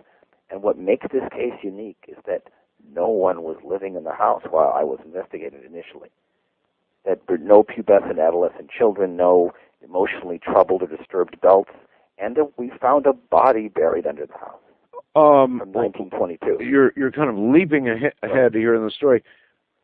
There were no adolescents living in the house. Was there anybody living? Well, what happened, the story is really impressive. All right. It's quite extraordinary. Go ahead. 1976, a student at UCLA comes in our parapsychology lab, and he tells us of an incredible series of events that transpired at this house on Hollymont Drive in the Hollywood Hills. And he said that this woman walked in, and a throne chair flew across the room and pinned her to the wall. A kettle came off the stove, flying through the air under its own power, dumped water over her head. That cabbage was flying around the house with a knife in it, chasing people. And I said, did you see this? He goes, yes, we were all there. I said, is there any way we can gain access to this house? He goes, of course, let me, make some calls. And subsequently, we ended up at this house owned by a man named Don Jolly, who was a banker. And while the first night we were there, all hell broke loose. Things started flying around the house. Objects took off and flew at people. You saw this with your own eyes? And at one point, we're standing in a pantry, and thousands of coins apported from nowhere and started raining down from the ceiling. What? Not being dropped, raining, just appearing like in the movie Poltergeist. Thousands of what? Thousands of coins, pennies, thousands, just falling, and they filled the floor up to maybe our ankles. Really? Really. And it was the most, just standing there, watch it raining pennies. Was pennies from heaven? Right, exactly. Was this, my God, I can barely imagine that. Was this your first official investigation of this kind? Oh, no. My first case actually was even more extraordinary. One of my first cases took place in the first case took place in 68, but we had a case in 70 where another clear indication, which is again in Chapter 1, of a haunting of a house in the Hyde Park district near Inglewood near the Forum here in Los Angeles. Yes. And the people in the house were killed in a car accident. The neighbors didn't know that they were dead, but they kept seeing them taking up the garbage, doing the lawn. Right. The relatives of the deceased people called us in, and while in the house we saw some things move around. Furniture was, somehow manipulated in the environment without any physical, interdiction. But what was more remarkable was we were holding sort of a little seance in the house. This was in August of 1970. And we didn't know what the people that lived there looked like. We had no idea except they were elderly. And at one point, we heard some strange sounds. And I went into another part of the room to see what was going on. All right, hold it right there. Good cliffhanger point, and we'll be right back to you. It's the bottom of the hour. Absolutely incredible. I'm Art Bell. This is Dreamland.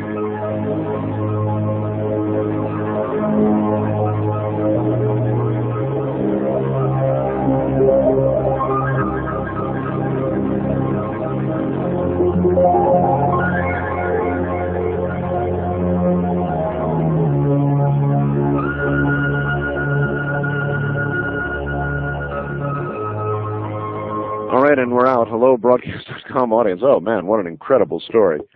Absolutely incredible. I'm going to give you a slow version of the phone numbers now, and we're going to begin taking calls, so anybody who wants to call now is welcome to. The first-time caller line is area code 702-727-1222. That's if you've never called before, obviously.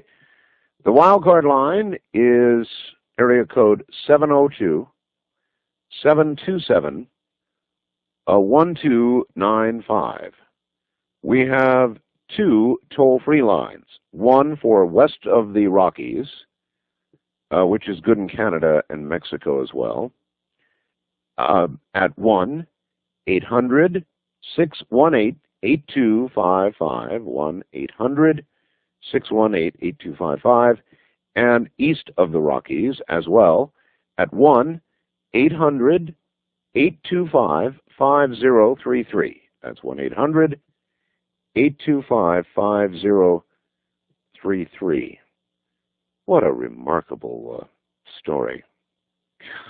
So anyway, those are the lines. You can begin calling now.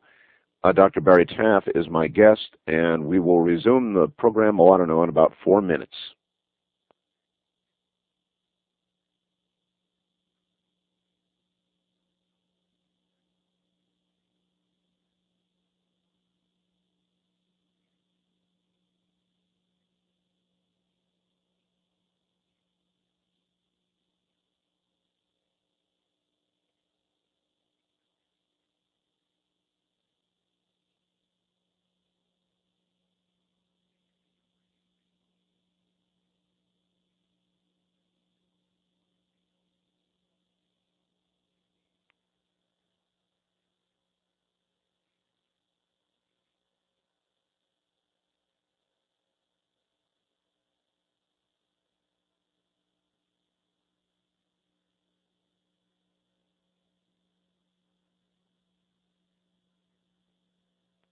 No, it's already getting the break.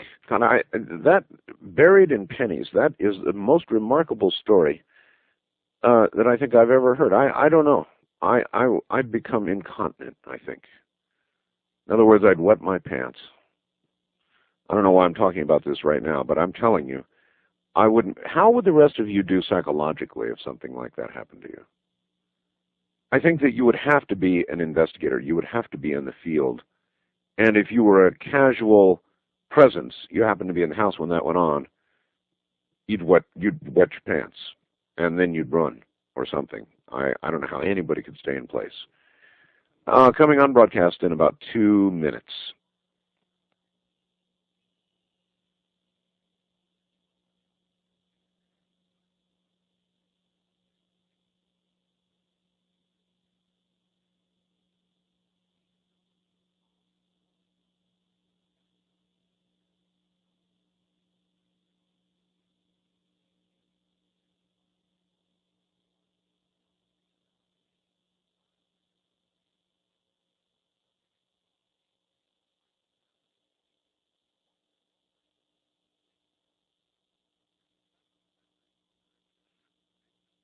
By the way, one more note. Anybody wanting to ask a fax question, you can fax me at area code 702-727-8499. Fax questions at 702-727-8499.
To talk with Art Bell on Dreamland from the Kingdom of Nye.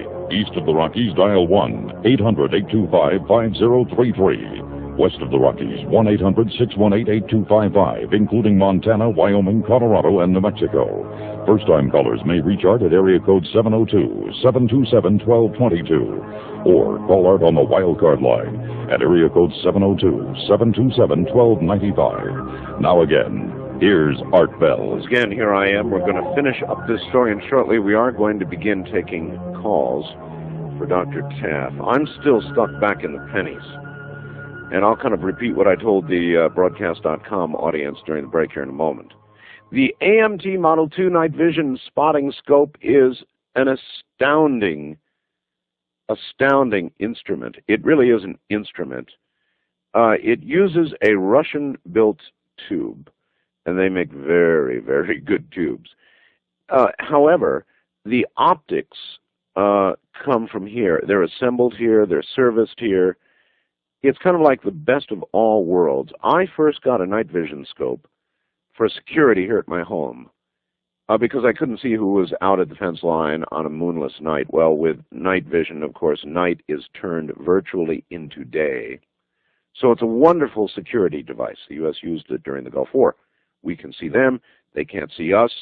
No contest, huh? So that's what I thought I wanted it for.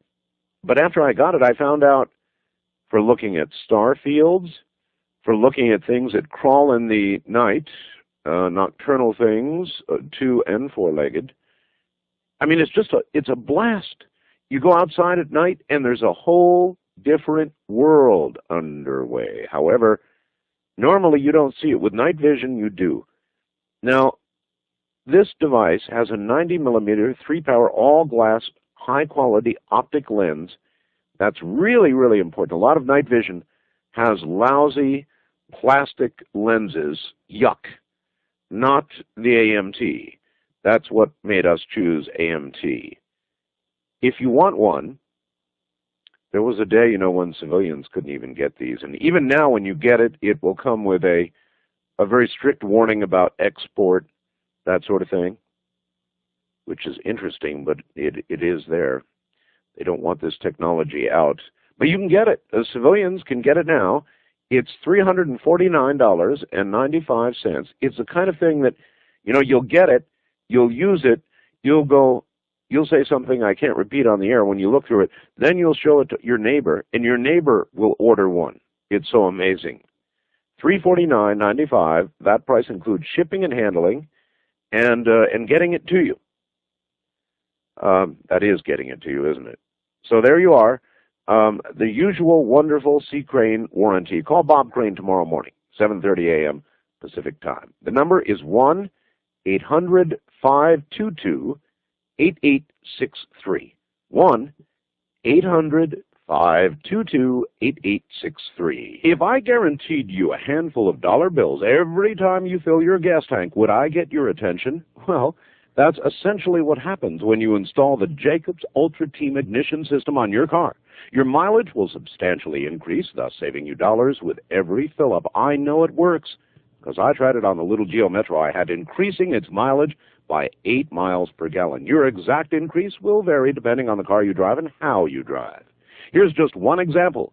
On a 93 Honda Civic, you'll get a guaranteed 7 horsepower increase and at least 4 additional miles per gallon. All Jacobs ignition systems come with a 30-day money-back unlimited guarantee, less a small 10% restock fee. Now, what I'd like you to do first thing in the morning is call Jacobs Electronics and ask for the exact guaranteed mileage and performance increase for your specific vehicle. Call in the morning toll-free 1-888-IGNITION. That's 1-888-446-4846. It's on the web, of course, at www.jacobselectronics.com. Just call 1-888-IGNITION and ask for your free mileage and performance quotes. All right, I'm back now to Barry Taff, Dr. Barry Taff, who was at the UCLA Parapsychology Department 1969 through 1978, and really is a remarkable man. Dr. Taff, you're back on the air again. And we were right in the middle of a cliffhanger here. Right. This was, as we were saying, a case in the Hyde Park district, or Inglewood, so to speak, 1970. While investigating the house, we were conducting a seance to see if we could make anything happen because we didn't feel like waiting for it indefinitely. And after the seance ended, I was meandering about the house, and suddenly there was a large man in there who was not part of our group. And he was tall, white hair, stocky, wearing a khaki-colored shirt and pant slacks. And literally, he starts attacking me, starts strangling me and choking me. And, I'm not a very large man. He picked me up and threw me in the bathtub, jumped on top of me, started strangling me while he was yelling, "Get out of my house, get out. This is my house." So there were 6 other men there, and they attacked him, and they started hitting him, and they beat him off me to the floor. So in other words, this is a normal man until we saw a guy just start beating me up, attacking me. was he part of the group that was? No, he wasn't part of our group. No. Now, how did this man appear? Almost like he came in while we were in the other room, and we just encountered him as he walked in from the door. But we didn't see him come in. We just saw him there. Oh my! So we just assumed it was, a neighbor or a prowler or, God knows what. So meanwhile, he attacked me. They beat him off me. He's on the floor, and I get out. My neck's red, my shirt's torn, my jacket's torn. Yeah. We see this older man just fade away, like in a movie, just dissolve. What's left is the man who brought us into the house, and he's taller and much younger. Right. He was a cadet at the police academy at that time, and we just stood there like, what? Yeah. And he came to, and he was bruised. He didn't remember anything that had happened. And we described what we had seen, and he was shocked. We helped him up to his feet. He excused himself, and he went to the bedroom, pulled a picture out of his dead grandfather, who was the one that he told us was haunting the house, who up to that time we had never seen. And the picture he showed us was exactly what we saw attack me. Whether it was the first story you told about the pennies falling, or the one you just now told, as I told my audience during the break, or some of my audience during the break, look, I'm really going to be honest with you. If one of those things happened to me, I'd wet my pants, I'd run, and I don't know when I'd stop. I mean, it would scare me so thoroughly, so profoundly, that I couldn't handle it. I don't know that I can handle it. And how, even an objective investigator like yourself, I mean, how do you handle that? Well, I guess it's the same mentality that goes along with, I also race cars, and I used to fly jets. And, it's when you're willing to get on a racetrack at 180 miles an hour, and your life's on the line, if you make an error in judgment or someone else does, the car malfunctions, you die in an instant. That's true. That, to me, is a lot more life-threatening than this type of investigation is. So maybe I'm a risk-taker, maybe I'm just not worried about what-ifs, or maybe I think real-world potential harm has a great deal more fear for me than this fringe reality does. I don't know. It's just, for some reason, it doesn't bother me. You call it fringe reality. Because it's not part of most people's daily life. So it is a fringe reality for most people, because they read about it, they hear about it, they see a special documentary, they see a movie, they listen to your show, they read books, but they don't necessarily have direct encounters with this as regularly as perhaps I or people I work with. All right. Here's a zinger for you, and then we're going to go to the phones. Do you think that there is more of this manifesting now, today, in 1998 than there was in 1980 or 70 or 60, or less? It's a real hard question to answer, because, one, we have more people. More people would generally assume there'd be more encounters or experiences, because there's a higher probability of it. Also, a lot of this is an extension of the human psyche. More people under more stress, under more duress, you're going to get more of it. Also, with more media in terms of TV, radio, books, magazines, the internet, it's everywhere. So it's almost, there's no way you couldn't run across it in today's world. So we may be more exposed to it, but there may not be more of it. Fascinating. All right, let's intersperse a few calls here. On the first-time caller line, you're on the air with Dr. Barry Taff. Hi. How you doing, Art? My name's Eric. I'm in Milwaukee. Milwaukee. Hi, Eric. How are you? Fine. Well, I guess I tend to agree with you. If that ever happened to me, I suppose I wet my pants too. Probably the reason why I had to turn off your show the other night on the impending or possible impending nuclear holocaust, it scared the hell out of me. I couldn't even listen to it anymore. No, I know. It scared me too. My own shows frequently do that. Yeah, it was. That's the first time that's... Anyway, question for Dr. Taft. Don't you think there would be hard empirical data at this point that showing the presence of ghosts or phenomena of the such, or don't we currently have the technology yet to detect it? All right, that's a really good question. So many years, so many cases. Where is the hard data? Well, that's an excellent question, and there's a multifaceted answer. One is The phenomenon itself is transient. It's extremely evasive. So that means you have to be in the right place at the right time with your instrumentation in the attempt to document it. And then, of course, whatever it is must in some way cooperate or be responsive to your attempts. Secondly, up until recently, we didn't have the technology in mass as we do today to document this. So it'd be like the equivalent analogy, or a good analogy, would be that, go to an airport, planes crash. How often have we recorded the actual crash? Oh, that's right. Almost never. Right. Very occasionally, maybe at an air show where everybody's got a camcorder focused on the. And that's about it. Otherwise, no. And today, with more people having camcorders, video cameras, you're getting more UFO activity, whatever. But also, it should be understood that this phenomena, the lights and the images displayed by this, the apparitions, for lack of a better term, Doctor? Yes. One other question. Has it ever been thought that possibly these aren't dead roaming people, but just different dimensions? There's numerous theories about what we're dealing with, and the best way to describe it is we're measuring the effect of an unknown cause. Sometimes we call it psychokinetic, depending on the environment. Sometimes we call it, ghosts or hauntings. The bottom line is we don't know. All right. Going back to the basis of the caller's question, though, maybe you could cite the best evidence we have, the best physical evidence that's been gathered in any case. The evidence if you took it to trial, for example, the Entity case, and like San Pedro case, both of which are chronicled in my book, we have a vast amount of photographic and video evidence captured and documented on these cases. Yet if forced into court, these would be considered at best suggestive of a phenomenon we have yet to even understand.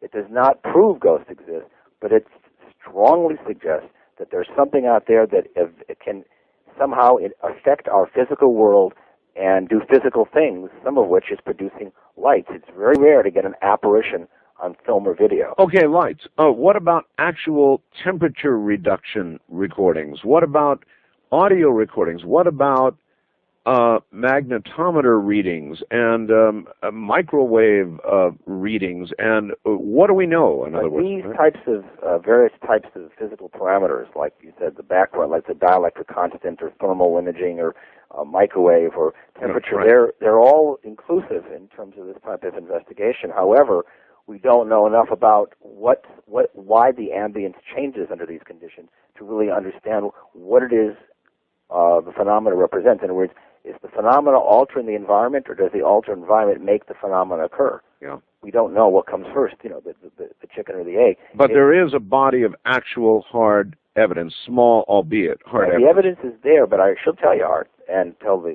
caller, that if forced into court, the evidence for UFOs would win a case. It's voluminous. The evidence for ghosts is much weaker, and it's more anecdotal and suggestive. The UFO evidence is kind of mind-boggling in terms. I just can't imagine that if something very and I don't mean to sound skeptical, but I can't imagine if there wasn't something compelling, it wouldn't be on ABC News and NBC News, and they wouldn't be splashed all over the. You're dead right. Tabloids. No, you're right. You're dead right, caller. And that probably will happen.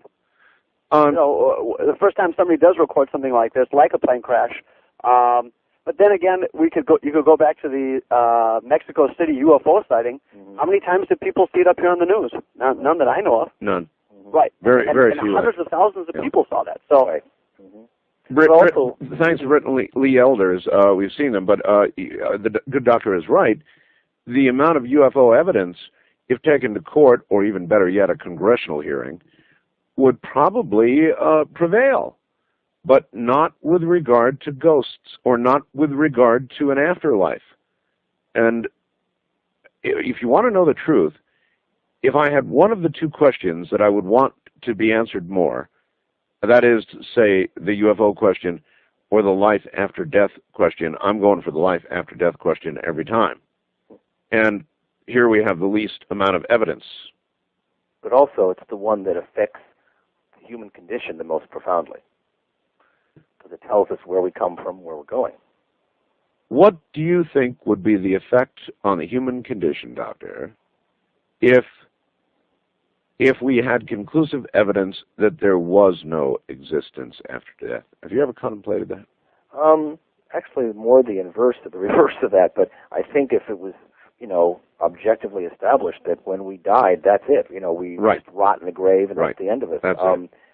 I think what it would do would decimate religious and spiritual beliefs. But I think most people who adhere to a greater spiritual perspective wouldn't accept it too readily. I think, and I don't think that's going to happen. I don't think in our lifetime, let's say in the next 50, 60 years, 70 years, there's going to be any hard data coming out one way or the other. And if there is any data at all, it'll probably end up supporting the existence of another reality that sort of reinforces the notion that life exists once the body. I hope and I pray that you are correct, but I must be absolutely honest with you and my audience.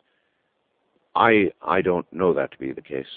I don't know that to be the case. On the other hand, believe me, if I'd been in a room where pennies started to fall out of a ceiling until they got ankle deep, I'd feel very differently. East of the Rockies, you're on the air with Dr. Barry Taff. Hi. Good evening, gentlemen. It's a pleasure to talk to you again, Art. Where are you, sir? And my name's Bill. I live outside of Cleveland, Ohio, in Willowick on the lakefront. Yes, sir. I was going to have a question for Dr. Taff, but just may I support some comment you were just talking about life after death, if I may. I had, I guess, the experience of witnessing my mother passing on, she'd been on life support for an undue amount of time while the courts were still trying to settle out when a person was legally dead. Yes. But when they turned the machine off, I just had to share this with you. I was thinking about it as you're talking. Her body stopped breathing.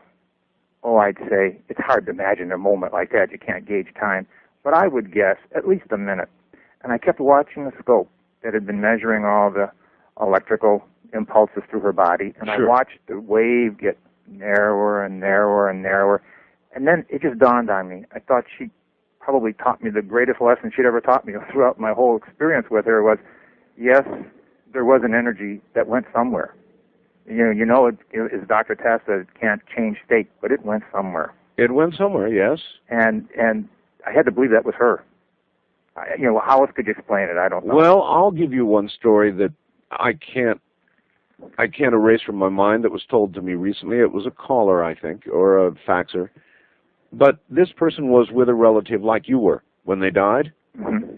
And in a sort of loving final gesture as that dying moment came, my caller threw their body over the body of the person who was at the moment of death. And they felt the person or the person's spirit pass right through them. Wow. Yeah, I can't get that out of my mind. Yeah, that is something. Have you ever heard of anything of that sort, Doctor? Oh, yes.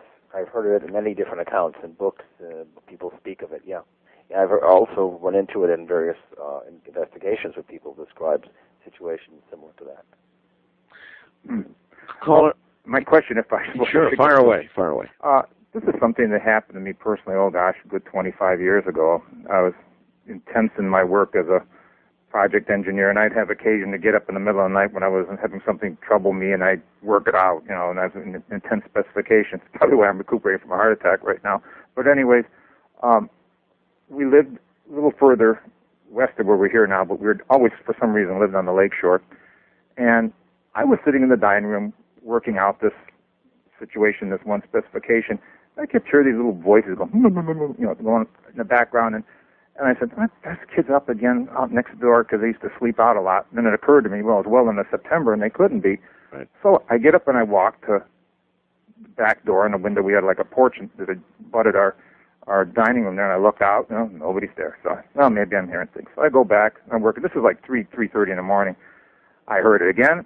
I get up, and I go, and I look around. Okay, who's horsing around out there? Couldn't see anything. Finally went back to my work. I kept hearing it sporadically. I said, the hell with it. I'm just going to go on with my work. And I had occasion to travel a lot when we lived in that house, and my wife and even my kids used to tell me, they used to always hear the darndest things in this house, and it was in a well-developed area. It wasn't out in the middle of nowhere. And I didn't know how to ever classify that. I don't know if Dr. Taff's ever heard of situations like that. That's fairly commonplace, or is it a figment of a person's imagination, or what? All right, Doctor? Voices like that actually have been, we've encountered people telling us anecdotes about that, and I've run into it personally myself in a number of cases.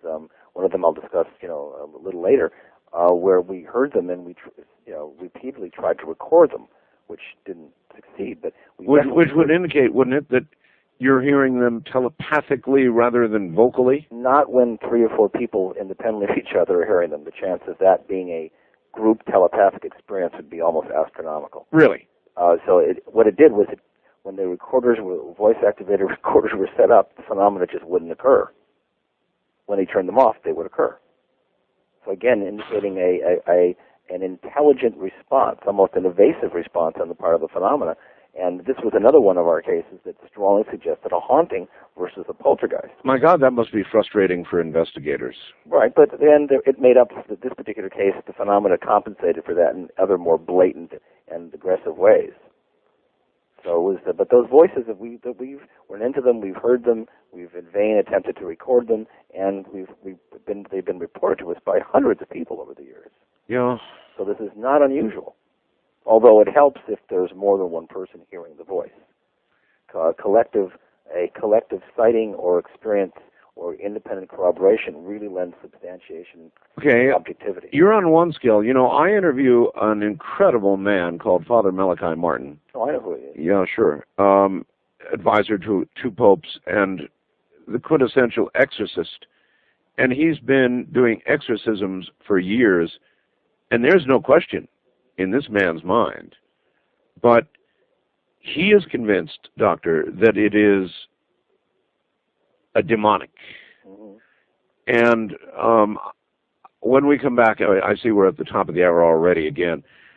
I would like to ask you whether you think there are demonic presences as well, so I will do that. But again, straight into the area of, do we exist? Is there an existence beyond physical life? Well, I'll tell you, it's the $64 billion question. What do you think? How many real atheists are there out there? I suspect, I'm not sure, but I suspect not too many real ones. I'm Art Bell, and this is Dreamland.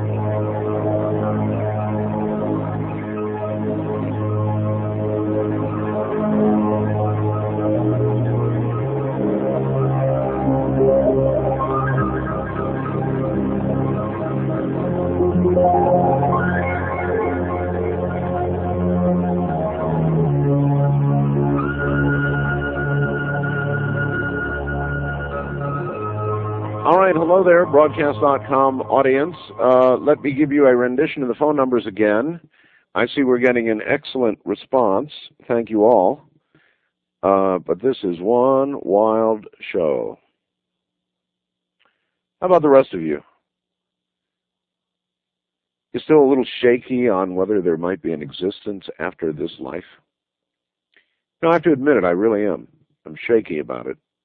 I'm hopeful and I pray about it, but I'm such a hands-on kind of person that I just don't know. I just don't know. How about you? And I know some of the response is going to be, oh, come on, Art. You have to have faith. And I don't know why I can't. Faith implies a leap beyond the available evidence to believe in something, and I'm not yet to that point. My fault. Anyway, listen, here are the phone numbers. If you want to be on after the news break, which I will bring up here in a moment. First-time callers, area code 702-727-1222. Wildcard line, area code 702-727-1295. East of the Rockies, 1-800-825-5033. That's 1-800-825-5033 here or in Canada. And west of the Rockies, 1-800-618-8255. That's 1-800-618-8255. Let's see what's new in the world, and then it's back to Dr. Taff. This is Dreamland. U.S. USA Radio Network News, this is Russ Ross. Secretary of State Madeleine Albright is heading to East Africa for the weekend. She'll visit the bombed-out U.S. Embassy sites in Nairobi and Dar es Salaam as a goodwill gesture that the U.S. remains on a friendly status with both countries. Meanwhile, the helicopter carrier, the USS Saipan, and a landing ship, the USS Tortuga, are steaming toward the Democratic Republic of Congo to be ready to evacuate Americans. The commander on that Saipan ship is Captain Dick Enderle. The primary means, because it's quickest, would be by helicopter, but it varies from situation to situation. Accessibility to a suitable place to land landing craft would dictate whether or not we could use them. And the same would go for helicopters as well. And the power crisis in the Congo is escalating. The White House is denying a published report the U.S. tried to interfere with UN weapons inspections. The report says the U.S. sought to prevent UN arms inspections in Iraq. It says surprise visits to weapons sites were canceled after Secretary Albright argued the timing was wrong since the U.S. wished to avoid a new crisis with the Baghdad government. White House spokesman Mike McCurry admits the U.S. government does consult with the UN monitors, but he says the U.S. has no authority over them and never ordered the inspectors to curtail their visits. Connie Lone, USA Radio News, the White House. This is USA Radio News. Hi, this is William Shatner. Have you named your own price for airline tickets yet? You know you can. Just use Priceline. You name your price and let the airlines pick the flights where they have empty seats. Priceline was the first time I used the internet for anything. I couldn't believe I named my own price for airline tickets, and it worked.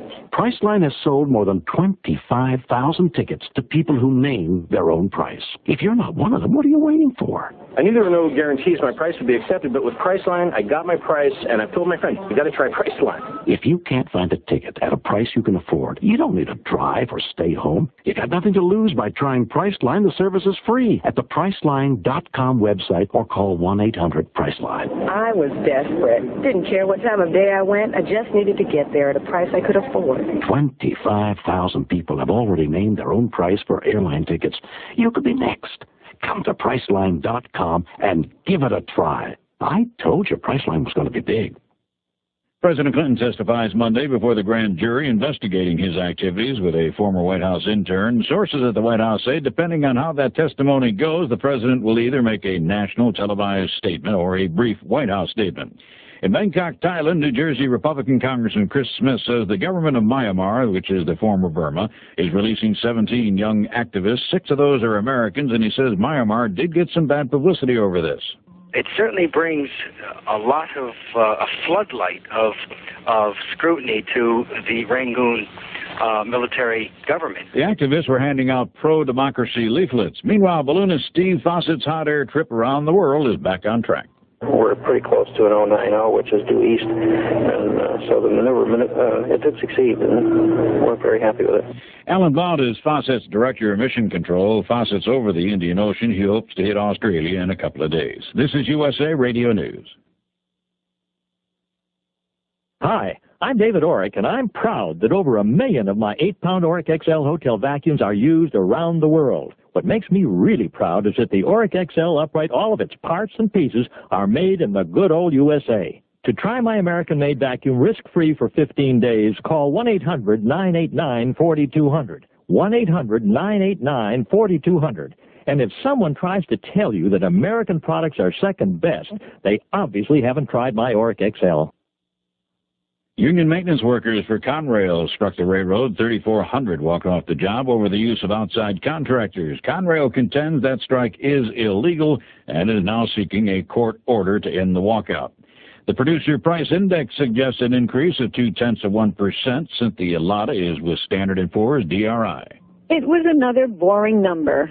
0.2% may seem high when you've seen minus 0.1 and 0. But most of that reflected an increase in auto prices, and that's simply an artifact of the fact that incentive programs and buyer loyalty discount coupons all expired at the end of June. Turning to Wall Street today, the Dow finished the week on the downside again, off 34.5 points to close at 84.25 even. Decliners again led advancers in heavy trading. Russ Rossman on the USA Radio Network. Okay, I've got one line open and available, which is the East of the Rockies toll-free line at 1-800-825-5033. 1-800-825-5033. Broadcast in about 1 minute.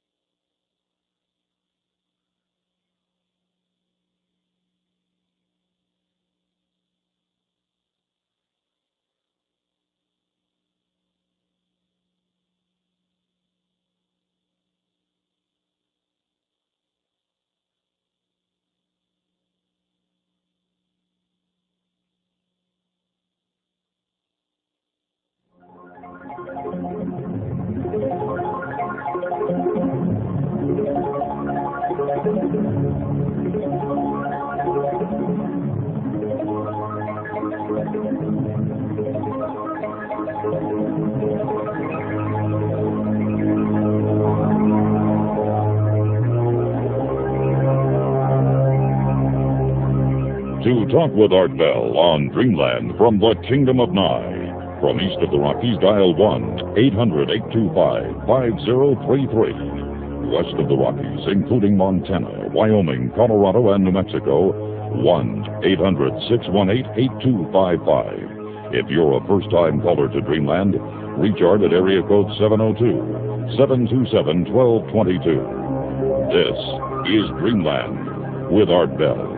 It is indeed, and my guest is Dr. Barry Taff, and we're talking about actually many things. His new book is Aliens Above, Ghosts Below, Explorations of the Unknown. We'll tell you how to get that, by the way, or when it's going to become available.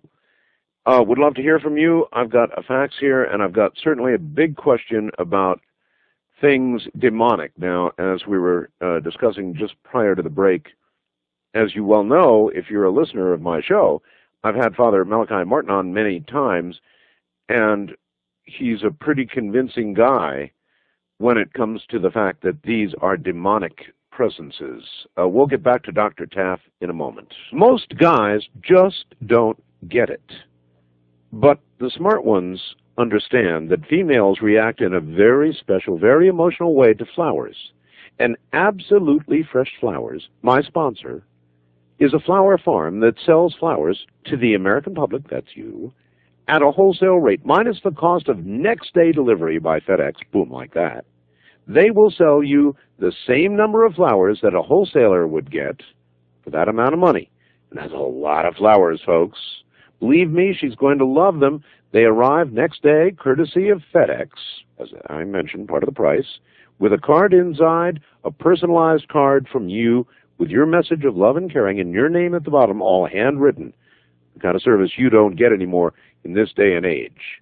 It's $52.95, and boy, is it effective. Give it a try. Absolutely Fresh Flowers. 1-800-562-6438. That's 1-800-562-6438. Are you overweight? Would you like to lose an average 8 to 10 pounds in the next month? We know that fiber helps sweep fat out of the digestive tract like a broom, reducing the amount of fat your body stores as excess weight. Well, let me tell you about a revolutionary fiber, chitosan. It's a natural fiber that comes from shellfish. It not only sweeps fat, but also absorbs up to 10 times more fat than other fibers. You can get this fiber in a formula called Chito Slim. Chito Slim is effective because you can lose weight without changing your eating habits. And there are no stimulants. It's a gentle, effective way to lose excess weight. Here's the special offer. When you order a 90-day supply of Chito Slim, you'll get an antioxidant moisturizing cream absolutely free. Call 1-800-557-4627. It's guaranteed to work or your money back, and it's not available in stores. So call 1-800-557-4627. That's 1-800-557-4627. You've got nothing to lose but the fat. Well, all right. Once again, Dr. Barry Taff. Doctor, welcome back. Oh, great. All right. I know this is going to put you really on the spot, but as I said, I've interviewed Dr. Martin many times, Father Martin, And there is no doubt in his mind whatsoever about heaven and hell and God and Satan and demonic presence.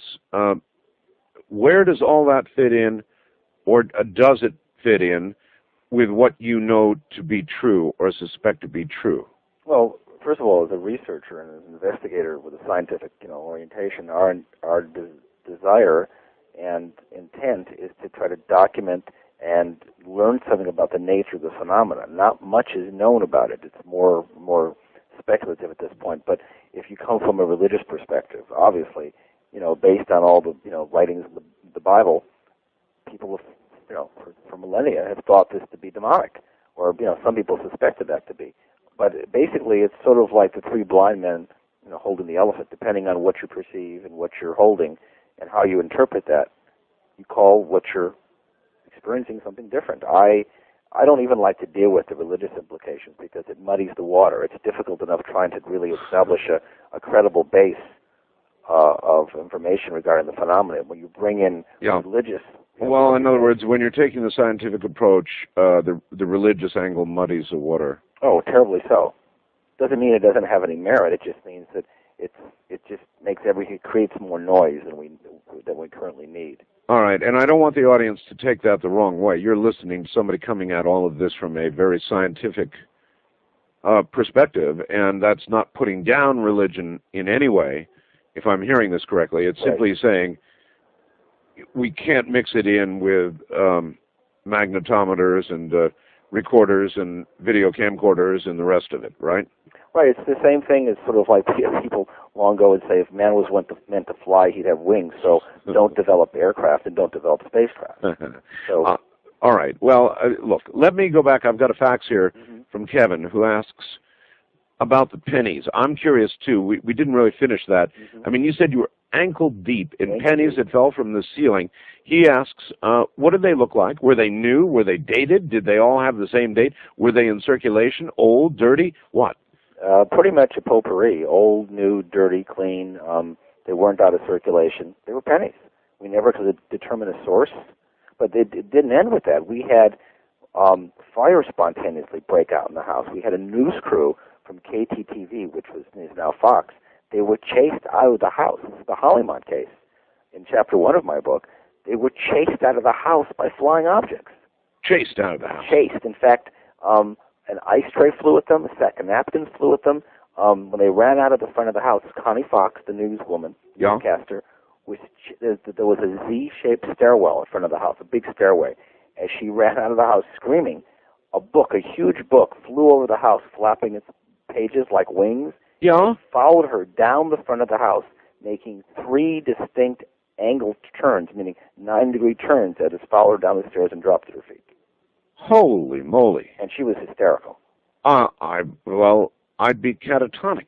And we tried to capture some of this, but our equipment was failing. The power on the block and the house was going out. The street lamp in front was blinking, and it wasn't even on at that time. Well, let me tell you, I know there's something to this because I have talked with other professional camera crews with fresh Betacam batteries in that just flat failed. Right. And the minute they would go out of the house or out of the area, they function again in the area. They don't work at all. Right, and this is a lot of times during the course of these investigations, the phenomena just turns off your instrumentation, just shuts it down. But you see, more miraculous than it turning off equipment is what we call apports, where objects will appear and disappear in front of you. Yes. And in the Hollyman case, I had just put a glass of iced tea down next to me on a cabinet on the sink. Yes. Put some lemon in it. I turned back from the refrigerator. It was gone. I found it through 2 locked doors, 2 rooms away that I had locked. So that gets very interesting. Yeah, you've just got to really have big cojones to do this kind of thing. West of the Rockies, you're on the air with Dr. Barry Taff. Hi there. Hi, Art. Hi, Dr. Taft. Where are you, sir? I'm calling right outside of Reno, Nevada. Art. Okay. I'm Ray. Doctor, I have a couple of questions for you. Our time is short here, but something that happened to me about 5 years ago. I was working at a youth camp on an Indian reservation here in Nevada, and I was coming out of the camp one night to take one of the boys to the hospital in near my community. On the way back, I see these faces. Now, keep in mind, this is on Native American land. I see these faces. I'm looking at bushes, and all of a sudden, they turn into faces for what seemed like a split second, and then just disappeared. Needless to say, I was quite beside myself, and I've consulted with several different Native American, what they call medicine men, if you will. Well? Yeah. Okay. And they just didn't seem to have the answer. I don't mind telling you, my story here, of course, is not as dramatic as yours, but it just scared me. Now, could this just be the reason? I mean, I'm asking why. Why would they reveal themselves to me? Would there be just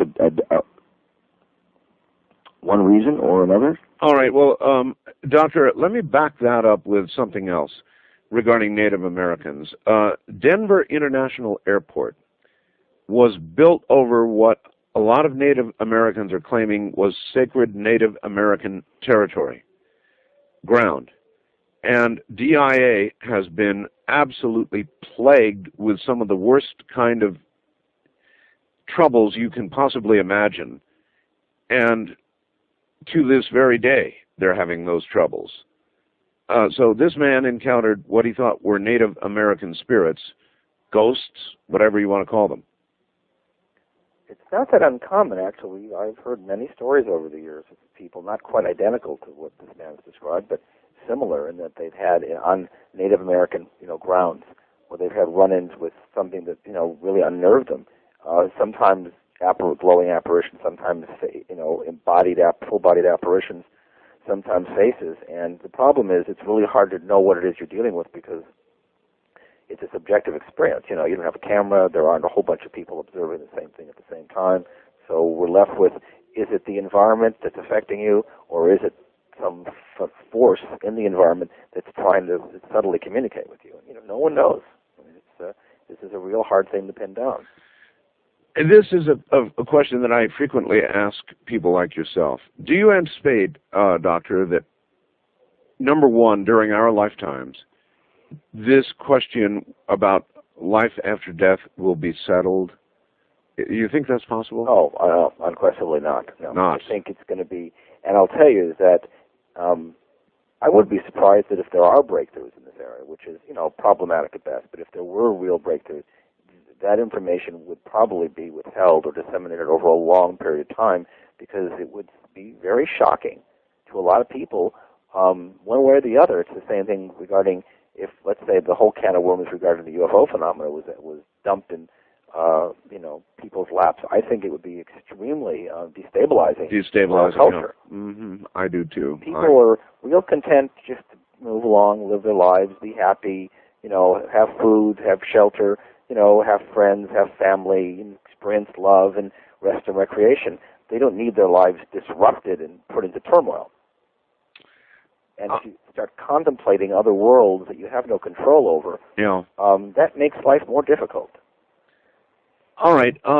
Let's go east of the Rockies. You're on the air with Dr. Barry Taff. Hi. Hello, Art. This is Mike in Edison, New Jersey. Usually listen to you over WCTC in New Brunswick, first time on broadcast.com. Pleasure to speak with you. Glad to have you. Dr. Taff, somewhat along the lines of Art's first caller, I'm very skeptical about ghosts. In particular, I usually hear about ghosts in the context of human apparitions. In your experience and work, have you ever encountered ghosts of animals or pets that you've done work with? And if so, under what circumstances? That's a really, really, really good question. A really good question. Thank you, caller. All right. Go ahead, Doctor. The first case I ever investigated, which, of course, is in the book, occurred 30 years ago, in 1968. Pasadena, a very nice elderly couple called me and came out there, and they described they had a phantom cat. Their cat died, and they were experiencing it. And, of course, the most logical interpretation is they're morbidly depressed. They're missing the cat. They had it for many years, and they're hallucinating. But, I'm interviewing them. They're describing their experiences, and I'm checking, their background, their psychological and medical background. In the midst of this interview, something jumps on my lap. Now, I can't see it, but I can feel the paws, I can feel the claws, and it's kneading, pulling at my pants. And before I go to be able to touch it, it jumps off my lap onto the couch, and the couch depresses in response to it. But nothing was physically visible to the eye. Oh, my God. That really happened, huh? And, I mean, I jumped because, I didn't expect anything to occur. I'm interviewing these people. And that really drove a point home that something was occurring beyond these people's imagination. All right. But the implication here is that animals have the same opportunity at some sort of, I'm not going to say afterlife, continued existence after physical death, some sort of opportunity, as do we, which implies, we call it a soul in human beings. What is it in a cat? Well, why shouldn't there be a soul? They experience emotion.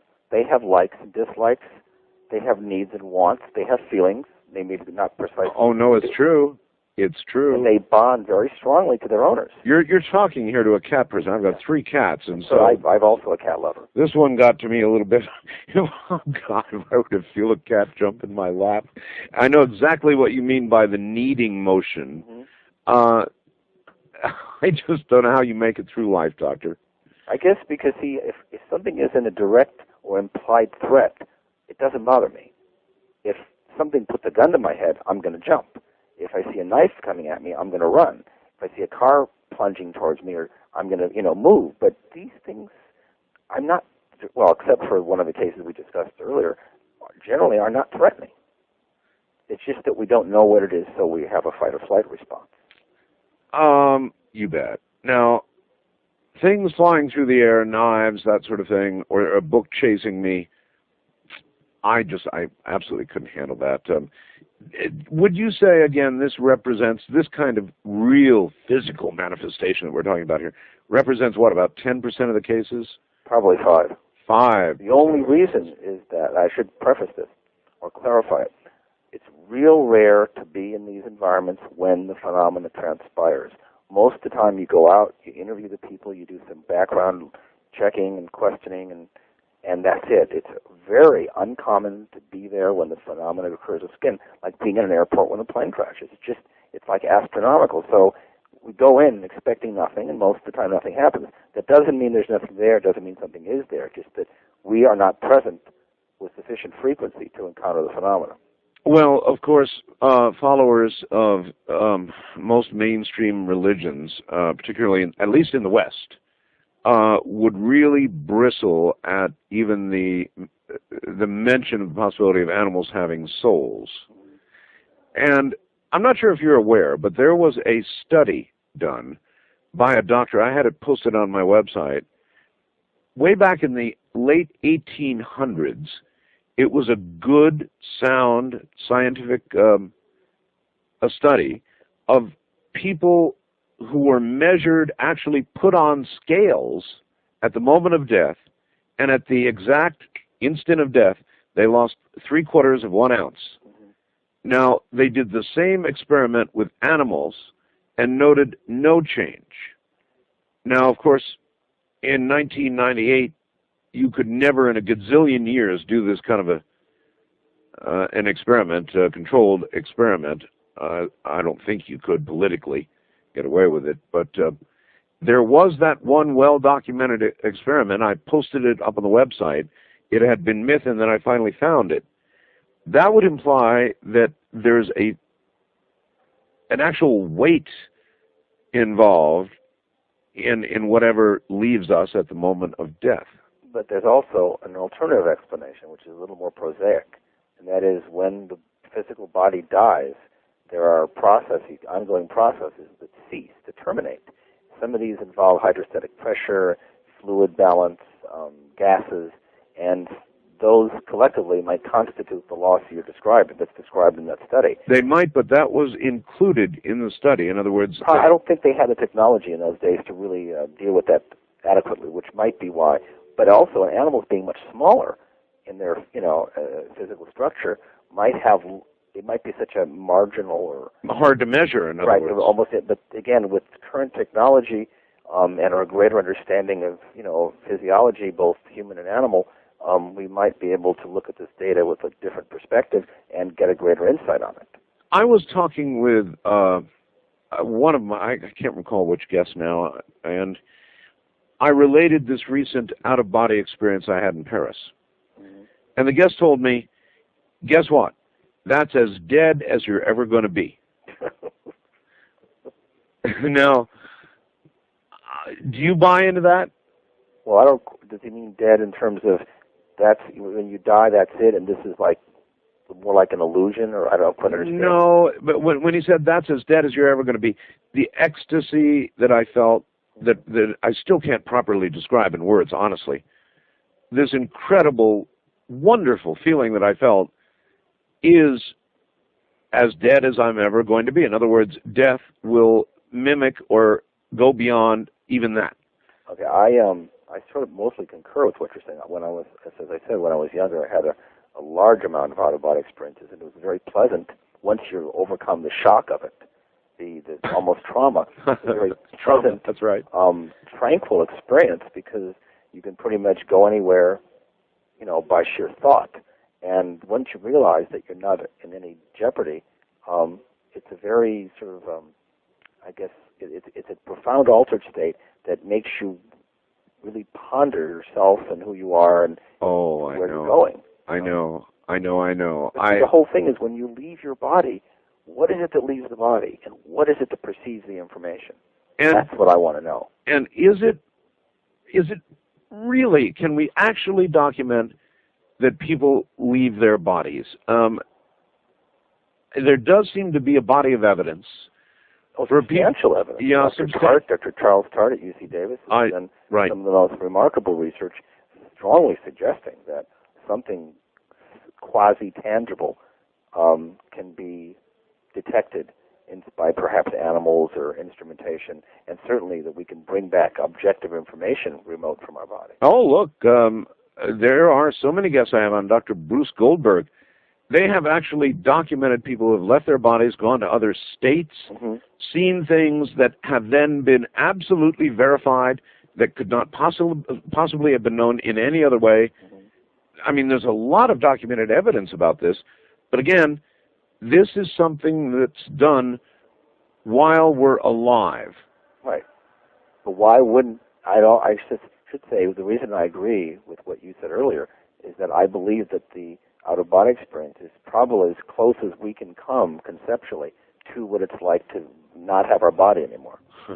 And there may be an analogy to death, but the only difference is in death there's no body to come back to.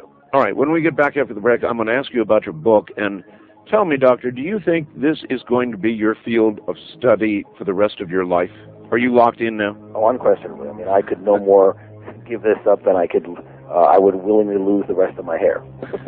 All right, hold on. We'll be back to you in a moment. From an area adjacent to an area called Dreamland, this is Dreamland. I'm Art Bell. Stay right where you are.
Okay, hello there, broadcast.com listeners. You are more than invited to call us.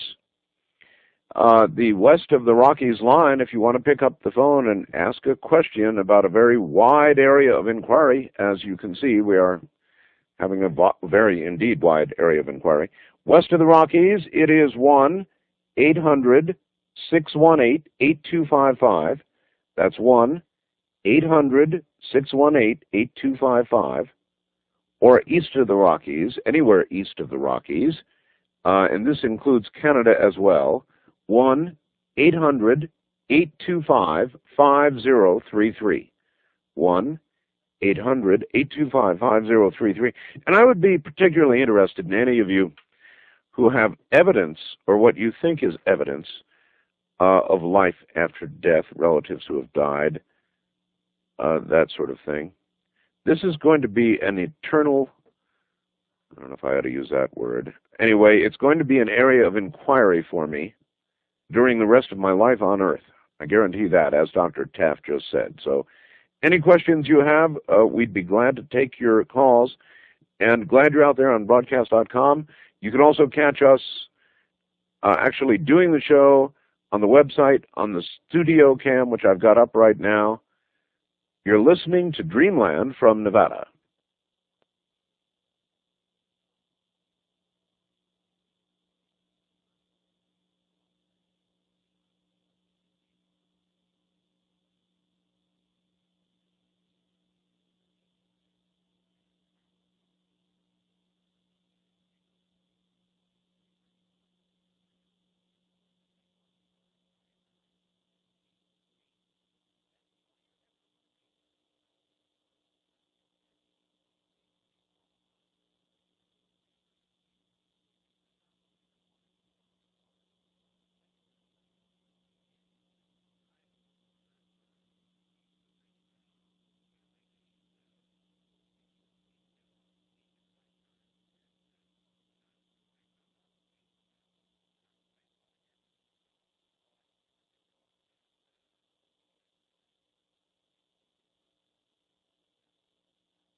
To talk with Art Bell on Dreamland from the Kingdom of Nye. East of the Rockies, dial 1-800-825-5033. West of the Rockies, 1-800-618-8255, including Montana, Wyoming, Colorado, and New Mexico. First-time callers may reach Art at area code 702-727-1222, or call Art on the wildcard line at area code 702-727-1295. Now again, here's Art Bell. Once again, here I am, and we will ask Dr. Taff in a moment about his book, and I've got several faxes here. One available line west of the Rockies at 1-800-618-8255. 618-8255. And somebody is about to comment, you'll hear it in the facts, on the pet situation. That one absolutely, if you're a cat person, I'm sure that one blew you away. As you know, we talk about ghosts from time to time. Now, Ghost is a sponsor, really. And this definitely is a friendly ghost. The new Ghost version 5.0 is actually a fantastic new product from Binary Research International that takes the scariness out of computer use. It's the ultimate system installation and PC cloning solution. Ghost can quickly install Windows 98, 95, Windows NT, and OS2 workstations. This friendly Ghost is perfect for backing up against those unfriendly spirits that might haunt your computer. Oh, and if you manage computer networks, well, Ghost can help multicast your software applications over networks. In fact, it's the only cloning solution with both multicasting and NTFS resizing of hard drives. So, if you want a friendly spirit in your computer, call on Ghost.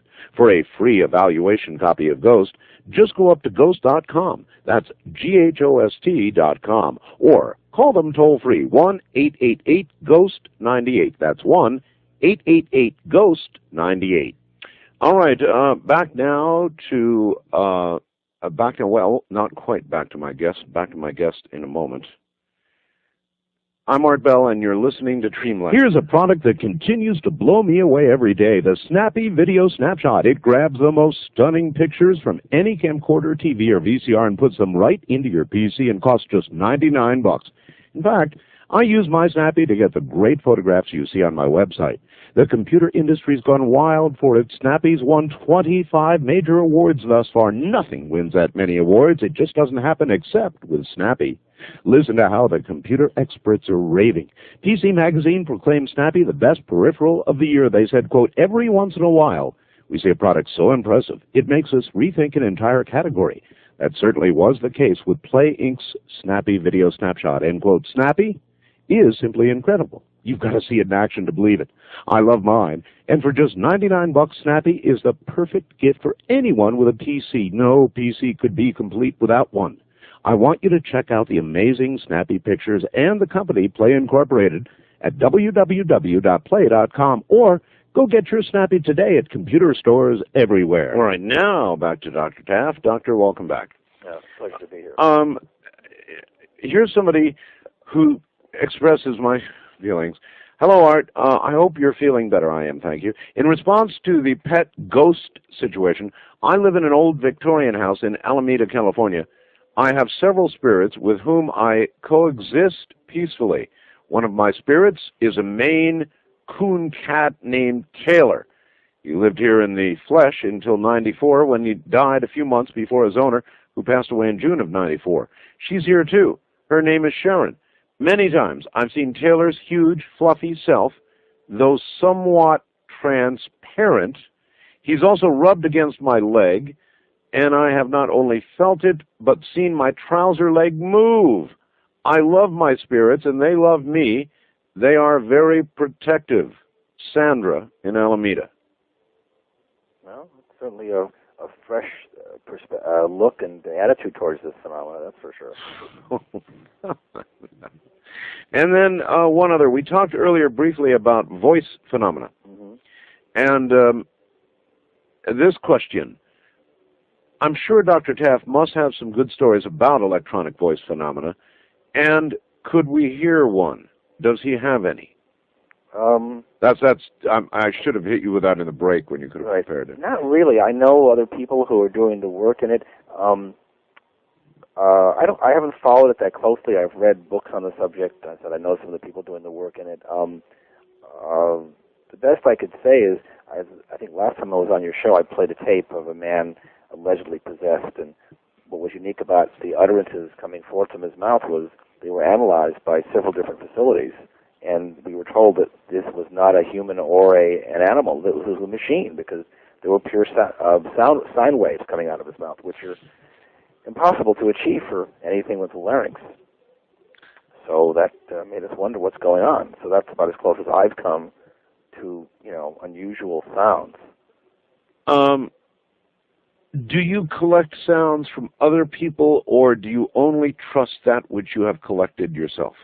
Generally speaking, in terms of all data, I prefer to go with what I myself have recorded, because especially when it comes to auditory things, there's so many variables and there's so many ways to misconstrue and misinterpret information. I like it if it's my recorder or my instrument, my microphone, my tape. Boy, do I understand that. Someone else, because you never know. And, there's all sorts of extraneous variables that can play havoc with what you're doing if you're not really careful. The other problem is we live in a day and age, and it is proven to me every day by these computer whizzes out there who send me photographs of myself with aliens and ghosts, and frankly, they're better than a lot of the purported true ghost photographs, right, or alien photographs. And it's so how can you trust any evidence? Right. That's one of the real main gripes or put forth by skeptics and debunkers, and it's a very good statement. However, the logic that just because we can fake something, therefore everything is faked, is faulty logic. I know. That would say that, well, we can make a great movie about going to the moon, so I guess we never had the Apollo program. I'm glad you brought that up, because several times, Doctor, I have put photographs up of things that I knew to be absolutely authentic, either because I took them myself or because they occurred to me, and I put them up, and even totally authentic things, you will get somebody who will say, I took out my Photoshop number 6 or whatever, and I went down to pixel number 597, and I saw a gray shaded area on the right. Your photograph is a fake. Now, that comes even when the photographs are genuine. So we have this day and age where nothing is believed. Oh, yeah. I mean, there are, the people out there who say that you get capture any anomalous, luminous activity, and they say, well, obviously it's computed CG, or it's, done with some type of optical printing process. Yeah, exactly. So, but see, again, it's faulty logic. I remember I met some people from Caltech JPL, very respected scientists, and we were talking, and they're extremely dubious about all this stuff, which is understandable. And they said that if they witnessed a huge table that get up and fly around the room, they know it didn't happen. It was either they were hallucinating, or there were magnets under the table, or there were wires. But no, tables don't move. I said, even if you say, well, then if it wasn't wires or magnets, or I wasn't hallucinating, then it wouldn't happen. All right. Your new book, I want to get that in before I somehow forget, because all of this is fascinating. Aliens Above, Ghosts Below, Explorations of the Unknown. When is the book, is it available now? Right. It's currently available for immediate download off the Internet. And the main site that's linked actually through your site is called www.netbooks. That's netbooks.com. Right, we've got that link up now. Right, and you can go to your site and go directly to NetBooks, and you can download the book instead of for $24 for $9.95, and it's got the photographs and the captioning, and it's got 15 chapters and an introduction, and it covers many of the cases we've talked of today in much greater depth. And in the other case, in fact, there's a lengthy discussion of the entity case, far beyond what was originally published. I really the original article and updated it with a preface and an afterword, and it's about what happened to the woman afterward, what all the rumors and speculation about who she was and everything, and why the movie didn't accurately reflect the book, and how the book didn't accurately reflect the reality. And so it's a much broader view of the case and gives a different perspective than has been really looked at before. All right, your background has been mainly in paranormal phenomena. What made you begin to examine the whole alien question all of a sudden? Well, for one, probably back to the dawn of human civilization, most cultures have reported phenomena beyond just paranormal, but reported odd aeroforms and these weren't meteorites or comets. These were objects that, for all intents and purposes, resemble modern UFOs. Goes back to pre-biblical times, actually. But beyond that, the amount of evidence that's been collected for the last half century and documented in books and periodicals and journals is awesome. But even more than that, as I said, many of our cases, we've had a plethora of cases that began as poltergeist manifestations and ended up as an abduction or a CE3, or began as an abduction and ended up as a poltergeist case. All right. Well, I asked you earlier if you thought in our lifetimes we might break through the barrier of life and death, and you said no. What if I were to ask you, do you think in our lifetimes we will begin to get answers or get answers regarding all of these things that fly in our skies, abduct, make crop circles, whatever it is they're doing? I think we might, but it won't be at the behest of our government. I don't think our government's going to open up a can of worms and say, here, folks, we've been lying to you for half a century, and here's why. So just panic, and we'll sit back and watch. No, I don't think that's going to happen. Although the government, I recall Hazel O'Leary walking out and saying, we've been lying to you for half a century or near it, and that there were experiments where plutonium was intentionally given to people. Oh, yeah. I mean, an astounding revelation. Astounding. But I don't think these pale by comparison. You see, my attitude is this. Our government has only a couple of major concerns about the population. One is that they're governable. Panic-stricken, anxiety-ridden, depressed, self-defeated population would not be governable. Right, and they would not write checks every April 15th because they wouldn't care. If we're not the supreme rulers on this world, why are they going to look up to the government and pay them their money every year? Boy, are you right about Why would they elect officials if we are the result of someone else's experiments? And and our leaders cannot protect us, or our skies, assuming there's protection even needed, but cannot even safeguard us against, invasion or lack of, I guess you'd say, invasion of strange aeroforms. Well, then why should we bother to pay the money every year? Well, instead, we'd probably have to write out a check to the Greys or something. Or somebody's going to charge us.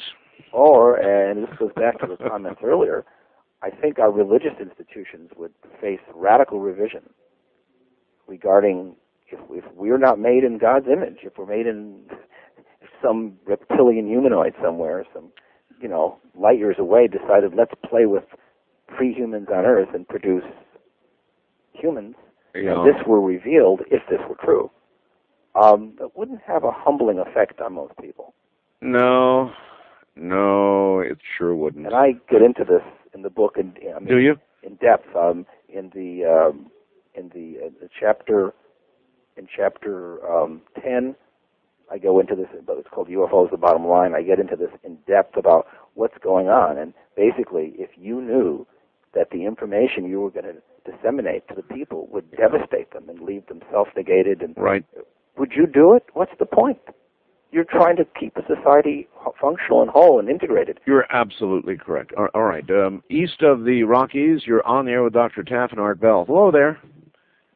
Hello, Art? Yes. Yes. I have 5 ghosts in my home. You have 5 ghosts? I have 5 of them. Where are you, sir? I'm here in Farmington Hills, Michigan. Okay. You listen to you on audio net because I can't stay up all night. That's fine. That's what we are. I have cats, and I lost 5 of them here in the last 2 years. 4 this year, and didn't have any. Well, it's not a problem because they don't bother me.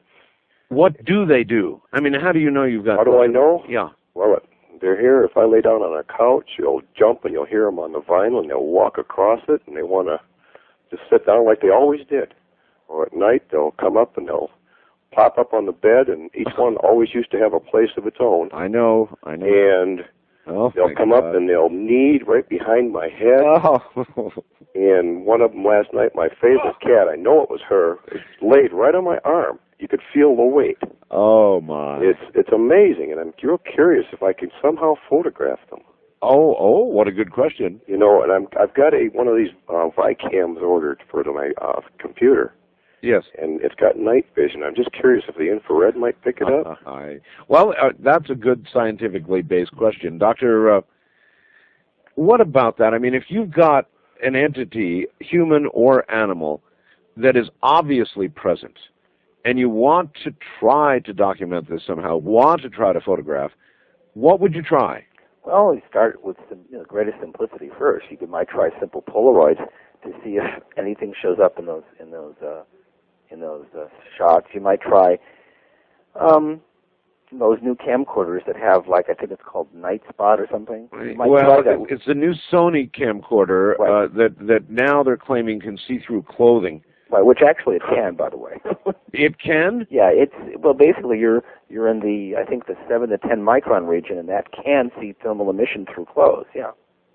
So it's not like being Superman, but it's getting there. Well, CNN did a story on it. We're diverting here. CNN did a story on it last week, which said they tried under the brightest lights they could find, and they couldn't see through clothes. Nevertheless, Sony has announced they will ship no more of these cameras to the U.S., which is causing a run on the existing stock. Well, also, the whole thing is you shouldn't shoot in light at all. You shoot in dim light or no light. That's when you get the best resolution. So they went in the wrong direction. But to answer the caller's question, there are methods. You could get an image intensifier, which they call a night vision, which certainly would probably help enhance the optical image. Oh, yes. That's presupposing, of course, that this phenomena emits, very low energy photons, either in the infrared or the visible spectrum. Maybe also if you get ultraviolet lenses, you might try to shoot in that region with still film. You may have some success. Hey, caller. Yes. I've actually got something for you to try. All right. Uh-huh. If you have a device that emits infrared, something I discovered about 2 weeks ago is that cats can see in infrared. Can they? And we can't. Uh-huh. And I proved this beyond any shadow of a doubt by, I've got a little pen that emits, like the laser pen. Right, I've seen. Only this one emits infrared. Oh, yeah. And my cat absolutely would chase the infrared all over the place, and I couldn't see a thing. Uh-huh. I'll try that. That should be interesting. All right. If I get anything, we'll let you know. Enjoy your show. All right, thank you very much, and take care. Boy, oh boy, oh boy. Again, being a cat person, I lost one cat, and I've never had a cat jump on me or knead on me that was a ghost of a cat, and I don't know that I want that, but I've had very strong feelings that my cat, whose name was Yesu, has been present or around me or near me. Now, that could be a manifestation of my own wishful thinking and my mind because I love that cat so much. I don't know. Well, see, it's very common, Art, for people who lose someone close to them, whether that be a pet or it be a loved one, a husband, wife, father, mother, sister, brother, to really feel they're around, whether they be or not, simply because it's normal to have those feelings. In fact, it's abnormal not to have those feelings. So the question is, are those feelings just because we're human and we want that bond to be maintained, or is it because something is present? And that's the million-dollar question, as we said. Do you have you communicated with or had a dialogue with any atheists? Over the years, in lectures I've given, classes I've taught, they've come forward and made their points clear to me or their views clear to me. Atheists appear to be almost as passionate in their view of the great nothing as those who believe in the great something. Well, it's almost like a religion. Well, they say that if there were such things as ghosts or aliens, it would have to be manifestations of God or the devil, and since there is no such thing as God or the devil, there is no phenomena. So again, it's faulty logic. Their reasoning isn't very clear. But it's hard, really. I don't waste a lot of my time and energy dealing with debunkers or these hardcore skeptics or people that have no open mind. In other words, their mind's made up. They don't want to deal with the facts because one debunker I was talking to on one show I was on, a TV show, he said, no matter what evidence you bring me or brought me, or no matter what I observed, I know this phenomenon doesn't exist. I go, then why are you here? You're not here to debate it. You're here to tell everyone that you don't believe. And I think, was that Phil Glass? No, this was someone else from Psychop. Oh, yes. I'm familiar with the group. I get email from them in copious amounts. Right, and, I made it clear, on the show that, I understand how science functions of replicating your data in controlled environments and, the replicability of the whole thing. And I said if this phenomena worked in accordance with the scientific method per se, we'd either, and it never occurred, we wouldn't be discussing it. If it occurred all the time, again, it'd be no mystery, it'd be part of our world. The fact that it occurs some of the time and not all the time tells us one very important thing, and that is we're ignorant. We're ignorant, huh? About a very powerful and dramatic aspect of the world we live in. In other words, if we were smart enough, sensitive enough to this phenomena, it would be your view that we would see its manifestation virtually any time. Well, if we could make it work as reliable as the rest of our senses are, as reliably as the rest of our senses are, it'd be an established part of our world. If no one ever had these experiences, it was just like a vacuous land of nothing. Again, there'd be nothing to contest. The fact that it occurs some of the time and not all the time tells us that we're missing out on something. Now, you remember I asked you earlier, and we're running out of time. I could do 6 programs on this. I asked you earlier if we were suddenly to find out there was a great nothing out there, what effect on society? How about the opposite question? If we were to suddenly find out there is an afterlife, absolutely is an afterlife, what effect would that have on society? Yeah, my feeling is it might turn a lot more people towards religion, perhaps in the short term. And also it depends on what we learned about that afterlife. What is it? No doubt we would get a partial answer. We wouldn't get a whole answer. We would find out somehow there is a barrier, there is something over there, but we don't yet quite know what it is, but we can declare there is something. You're right. In the short term, that would probably turn a whole lot of people toward religion. We're out of time. Doctor, thank you. I hope lots of people go up online and download your book. And as always, we'll have you on again. Thank you so very much. It was my pleasure, Art. All right. Take care. Dr. Barry Taff. That's it, folks. Out of time. Thank you. From an area near Dreamland, good night. This has been Dreamland, a program dedicated to an examination of areas in the human experience not easily nor neatly put in a box. Things seen at the edge of vision, awakening a part of the mind as yet not mapped. Yet things every bit as real as the air we breathe but don't see. Please join us again next week at this time for Dreamland.